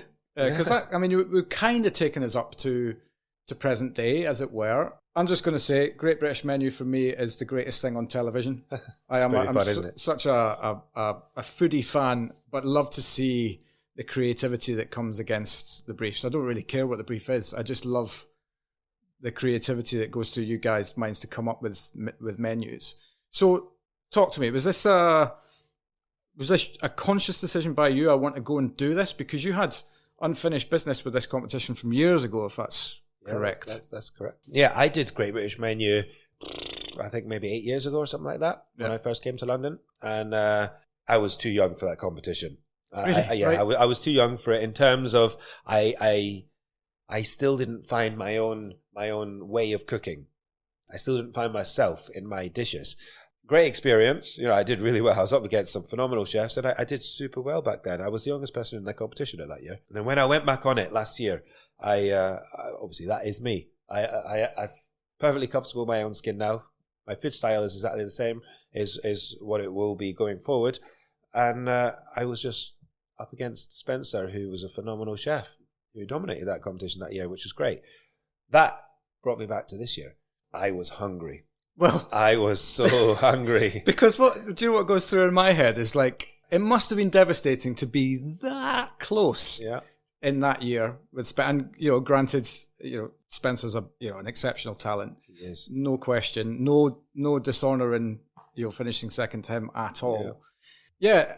Was it because of that? Was it because you came so close? Because you weren't distantly 8th in every single dish, but you were so close. Yeah. Was it you just thought, right, I tasted it. I've got it. Tip of my tongue, I tasted that victory. And I wanted to taste it properly. And that's what spurred me on to the following year. But this was going to be my last year. Because when the heats come out this year to do it again, I'm not actually going to be in London. So I won't be able to do the competition again this year. Right. So I had to go in all bells, whistles, swinging, kicking, and really cook my socks off. So I practiced Great British Menu every day for like 4 or 5 months, constantly practicing, but also learning how the dishes will fail, getting out of that situation, how to simplify it but still make it complex, how to make sure that everything tastes incredible, and how to make a dish that represents me. Yeah. If another chef beats me because their dish was phenomenal and I never made a mistake, I'll be over the moon. But if somebody beat me because I messed up on my dish, I hate myself. Right. Because I shouldn't have made that mistake. I've been doing this job for so long now. I've practiced these dishes. If I make a mistake, that's on me. And I am my biggest, worst critic. I hate failing myself because I should be like, oh, come on, I'm better than that. I knew how to fix that. I knew how to change it. Why did I do that mistake? You know, I'm careless. I'm silly. And I beat myself up. Well, luckily this year I did pretty good. You did all right. Yeah. I did everything of how I wanted to do it. And just the dishes that just pipped mine, they were just great. They were phenomenal. They beat me on phenomenal dishes. Yeah. And that I was happy with. I went away from that competition thinking, every day I went away from that competition thinking, you know what, I'm going to sleep well tonight. Didn't win it. Third. Didn't win my starter, but I cooked that dish and it was wonderful. Second on the fish course. That one hurt a little because I came second last year as well. Right. And I thought, here we go again. Here we go. It's going to be this. It's going to be this again. Yeah. But, I said, you know what? My dish tasted nice. I cooked it how I wanted to. I can sleep well. Yeah. Main came in. I'm like, please don't get the main. Please don't get the main because my main was so complicated. Yeah, yeah. And I cooked it exactly how I wanted it. And I was so happy about it. But I didn't get it. I was okay with that. I was actually genuinely really okay with that. My dessert comes in and I really love this dessert. And then I won it. Yeah. And I'm like, oh, fuck. Oof, that was lucky. What was it like in the chamber? Because watching this program, and Tom obviously with his Banana Man thing, which was epic as well. Yeah. Were you thinking, what was going through your head at that moment? So going into dessert with a three-way tie of all perfect 40s, Nick's dish was phenomenal, yummy and chocolatey, looked incredible. Tom's dish was incredible, super banana, looked very sexy and cute. And my dish was a little rough around the edges because it's a food fight, so it's not going to look as clean cut as them. But I put so much work into the flavour of nostalgia and adult because I was creating all of my dishes for children because it's animation. So I wanted to make it very chilled out, but just really quite simple looking and just big and just like adult flavours perhaps. And then when there's a three-way tie, I'm like, oh, God damn it. God damn it. And you think the worst always when you're standing in that room, your heart's in your throat, your balls are inside your body, you don't know if you're going to throw up or shit yourself, and you're just really, really nervous. You're like, oh, but you don't want to show any face of being like nervous because you're on camera and then everyone's just going to go on Twitter and just give you a load of hassle. And then I got it. And then I had so many people attack me on Twitter saying, sympathy vote, I got that. And I'm like, you know what? Fuck it. You, whatever. Do what you do. Do whatever, whatever. So I was like, okay. And then the banquet. I did the dish exactly the same as I did. I cooked it the same way. Everything worked out perfectly. And then Champion of Champions. Yeah. I was a bit like, wow, this is pretty cool. And then all the people that would be like, oh yeah, it was a sympathy vote. They're like, okay, fair enough. He won overall the whole competition. It's about like, why do people that don't even know you need to keep being so mean? Yeah. It's a TV show, for goodness sake. What is the point of negativity in a situation like that, right? I know. Ultimately, if people were fans of the show, they would have seen that across 3 different years, you've put your heart and soul into everything. Yeah. Just came up short last year. I'm sorry to keep saying that, by the way. Yeah, that makes me stronger. But then I'm not. Look, this is the reaction in my house. My missus is a foodie, but not to the same level as me. She watches the Great British Menu on and off, but loves the banquet episode, by the way, because she loves the logistics around how to make it happen. I was stood on my feet in my lounge watching that show with you 3 lined up for the dessert. And the thing that went off in my head is that Andy Oliver did a little thing to camera to say after she tasted your dessert, that is the best dessert that I've ever had in my life, or something like that. It was words like that. Yeah. And when it went to her as the vote, I thought, I've never met you. To this point, up until then, I had never met you. I didn't really know anything about you other than what I can see in the public domain. And I thought to myself, he's got it. I was like, I was your biggest fan in that moment. It was like, this is going to go his way.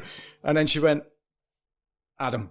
I was like, and nearly fell to the floor. I nearly started crying. Me too. Yeah, and I just think to myself, calm down, Phil. You're a 45-year-old man. Get a hold of yourself. But I felt that you had poured your heart and soul into that competition from the word go. And that if anybody deserved a dish there, it was you, for sure. Appreciate that. Thank you. Without question. Yeah, I did put my heart and soul into it, for sure. And just think about it this way. You weren't that far away from having 4 dishes at the banquet this year. I could not have done my main. My main was my favourite dish to eat if it was like 4 people.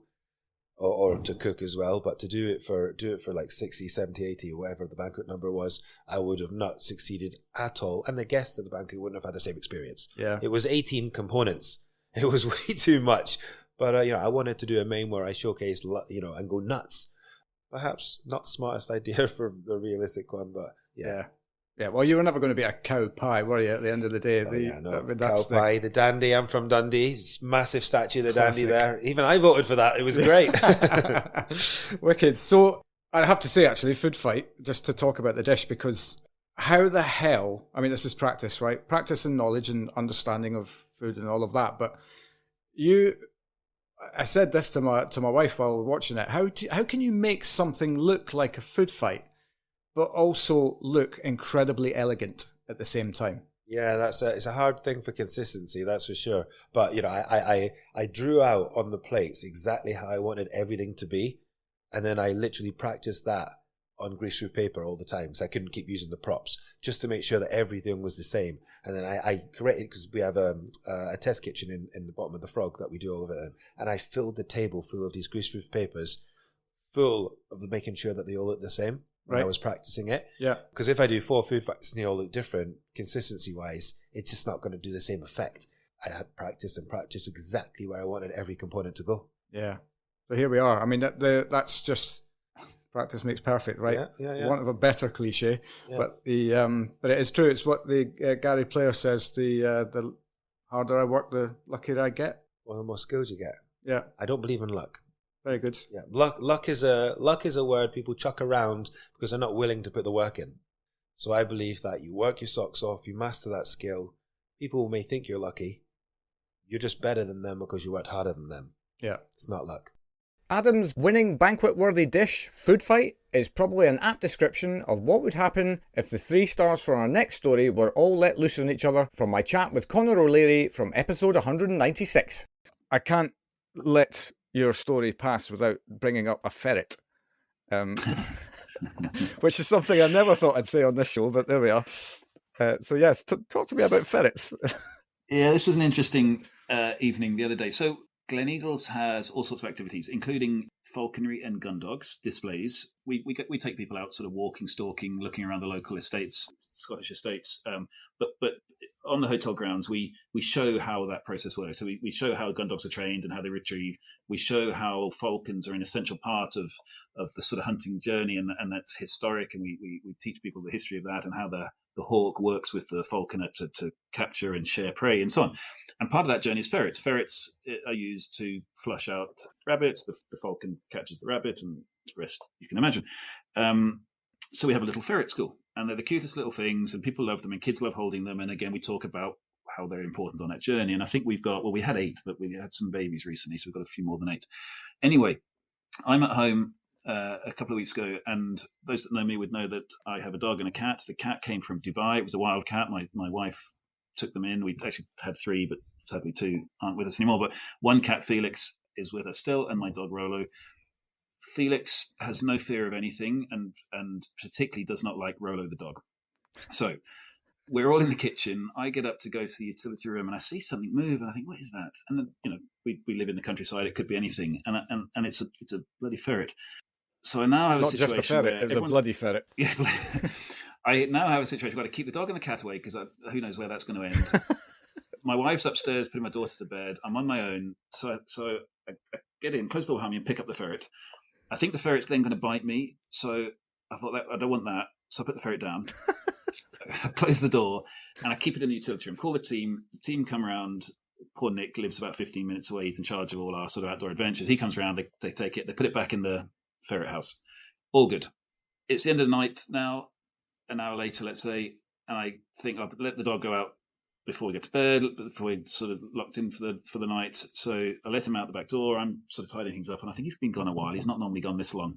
So I go out. I'm looking, having a quick look for him. The cat follows me. Next thing, the dog comes around the corner with the ferret, walking next to each other, staring at each other. There then becomes a bit of a standoff.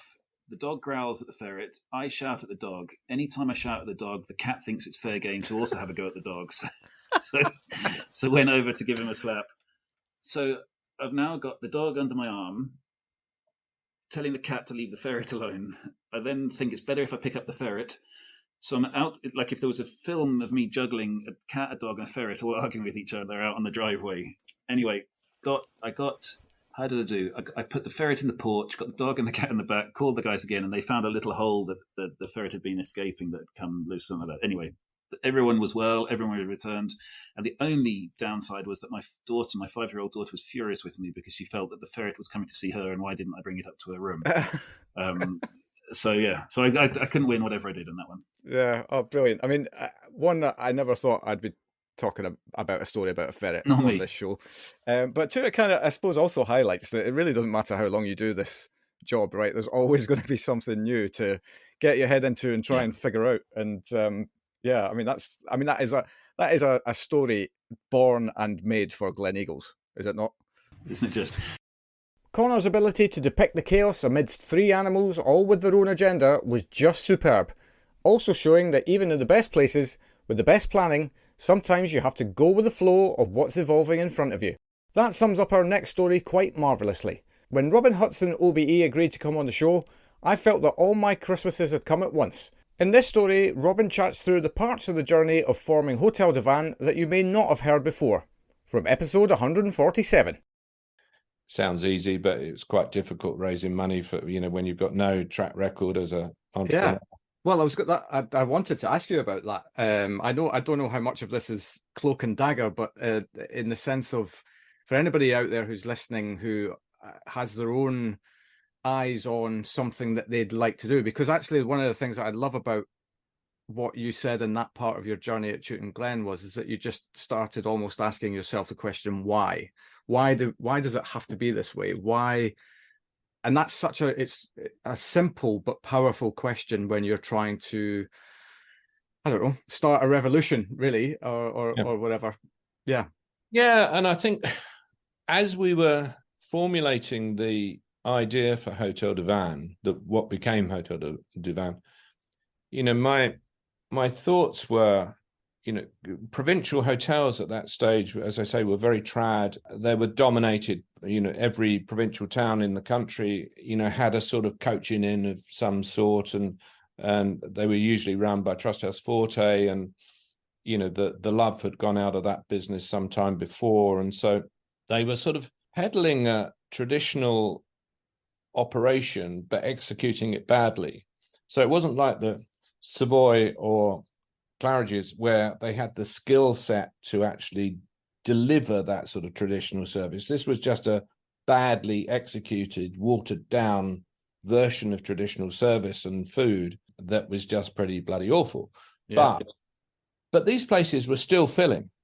And I thought, well, and at that time, the room rate typically was 100 quid a night. So the whole premise behind Hotel du Vin was, if there's a market for something bad at £100 a night, if we do it slightly better and more relevant, maybe there's a good market for that. And so, we were the first to put, everyone was sleeping under duvets at that time in their homes, but hotels were still using sheets and blankets. We were the first to put duvets on our beds. We were the first to put fresh milk in the mini bars. And I'm still amazed to this day.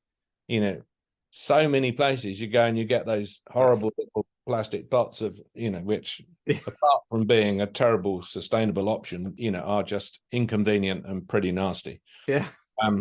But this is in 1994.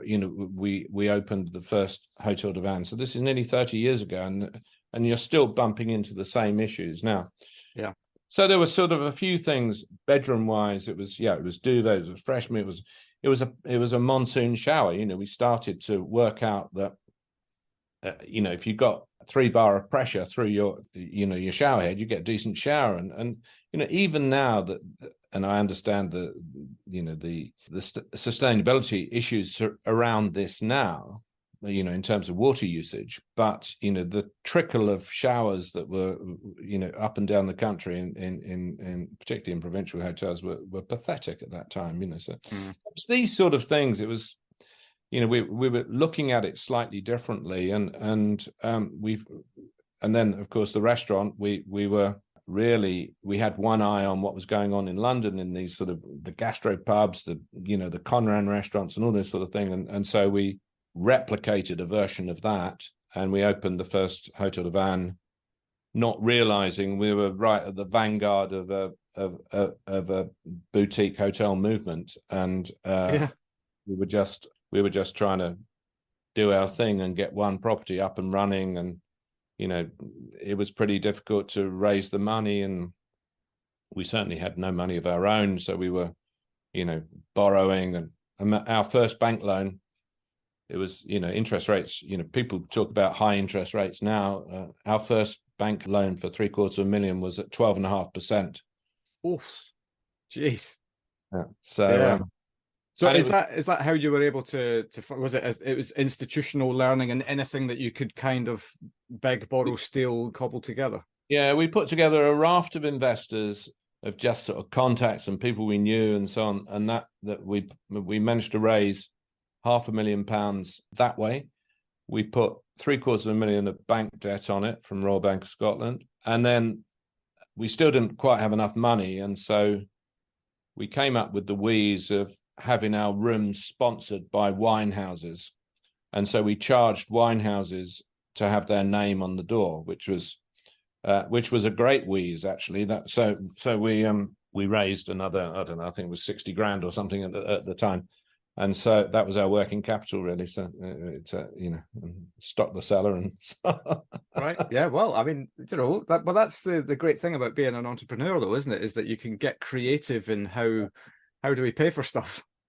Yeah, and we kept the staffing to. I mean, Gerard or I would spend all day on the floor of the restaurant, and then we couldn't afford a night porter, so one of us would sleep on the sofa in the lounge and keep an eye on the place overnight, and then the next one would take over the next day, and so you never slept properly on the sofa. So effectively, you were working 24 hours a day. Yeah. For a while. But that's also the life of an entrepreneur, though, isn't it? Especially in the early days when you've got to, I suppose, get it off the ground, ensure that it works, ensure that people are coming and using it. There's all manner of hats that you need to have in that approach to covering off all of these things.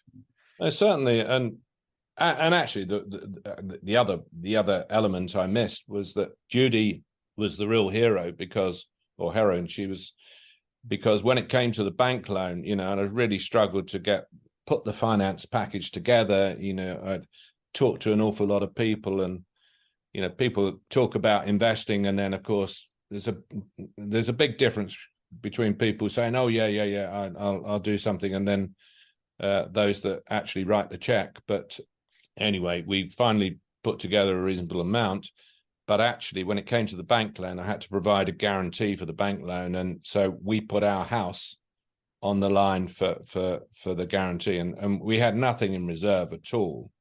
I'd maxed out the credit cards and all of that, and I'd borrowed a bit of cash from my parents, but they weren't wealthy people, so that was we'd used every resource. But for Judy to agree to have the house as a guarantee for the business showed some mettle, I thought. And and when today even today, a lot of people say to me, "Oh yeah, I really like to start my own business," and they come and talk to me, and I say, "Okay, so what do you have any money? Do you have any, do you have a house?" "Oh yeah, but I'm not and so what are you prepared to do?" So you have to, and that's that's it, isn't it? I mean, yes, it came right for us, and we're very lucky with the way it's all turned out, but we didn't shy away from that sort of tough stuff either. Yeah. And It's a proper sliding doors moment as well, right? I mean, that doesn't happen. We're having a different conversation. Let's put it that way. No, exactly. It's very much that, and so there's always a few light bulb moments and a few sliding door moments that kind of define things as you go along. And the next one really was, there was a very, very influential food writer at the time, Jonathan Meades, who wrote for the Times, and so he was the Giles Corran equivalent, or the Fay Masher. I mean, Fay was around even then, but he was the man really that everyone followed. And about a month after we opened, he came to the restaurant and wrote the perfect article. He didn't say that we were the best restaurant in the country. What he said was, this is the future, and these guys are doing it right, and we've had many column inches written about us over the years, but I mean, that's the one that that actually made the difference, and he had the power in those days, to close restaurants. Right. Make or break. Yeah. So that was a really important moment, and where he raved about somewhere, others sort of followed. So, it was a really good, that was a really good kickstart to the business. I don't know about you, but I always find it fascinating to hear the missteps of some of our more successful icons. It somehow reminds us all that we're all human, and that perhaps we can all have our own success story. A lot of that success comes from being bold. We've reached the end of our special, but I just had to end the show on the ultimate story of boldness.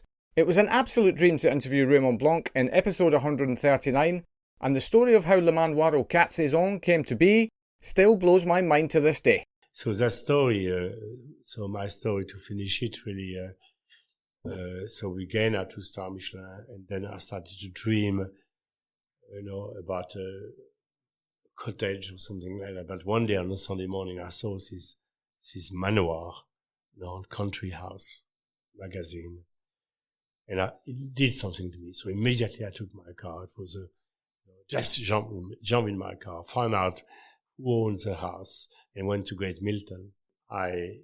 Arriving at front of the gate, big gates, which were rusty. Right. I fell in love with the house. Completely, like you would fall in love with a woman. Yeah. Completely. And I just looked at it, and it was a grand but little entrance, or just 100 yards. Yeah. Okay, there was different gardens at different heights. There was this beautiful Yellowstone walls everywhere, different structures. It was beautiful. Then the Elizabethan chimneys, and I completely fell in love with it, and that was it. So then I didn't have the money. Right. I always remember, I'm going to cut this story short, but basically what I want to say to anyone young person who listen, be bold, dare. People cannot just say no. That's all. Yeah. Dream. Make that dream happen. Okay, and I knock at that big door, and that lady arrived, without appointment. And I thought it was a cleaner, and actually it was Lady Cromwell. So, she looked at me and said, "Good morning." And she said, "Who are you?" And I said, "No, what do you want?" "I want to buy your house." But it was on the country house, which was not a house for sale, privately, not for making it into a restaurant. "I want to buy your house." But she said to me, "But who are you?" "My name is Raymond Blanc." And she looked at me, and she flashed all over red. She left me, and she just was making some tea, and you could hear the cutlery. You can see the movement and the clinking of things. And she came out after with a bottle of milk, with a tin on the top of it, and the cups with the tea bags inside the mugs. And she said, "Yes, Monsieur Blanc, I will sell you my house for 3 reasons. The first, I came to your place with my 2 daughters and my husband. It was extraordinary. The kindness of your teams, beautiful food. And that was also the first time we were together as a family for a long time. It was an extraordinary celebration. Second reason, months after, my husband died. Ah, bless. Absolutely. And that was a big trauma. My husband died. So effectively, your place was the last place where we were as a family. Oh, goodness. God, that's... And the third reason, if I don't sell you my house, my manor, which my ancestors have earned for hundreds of years, it will be transformed into flats. Right. And that will kill me. Yeah. So, because of all of that, yes, I want to sell my house to you. Wow. And she helped me. She took Henri, her horse, and we went to see every habitant, okay, in the Great Milton. We knock at the door, say, introduce Monsieur Blanc, is going to buy my house, okay? You're going to welcome him. You know, she was right. Yeah. assertive well known woman, in the area. yes. Yeah. And then the morning after, I remember always knocking, phone my GM, my bank manager. I said, "Sir, I've got some news for you. I'm going to buy Great Milton Manor."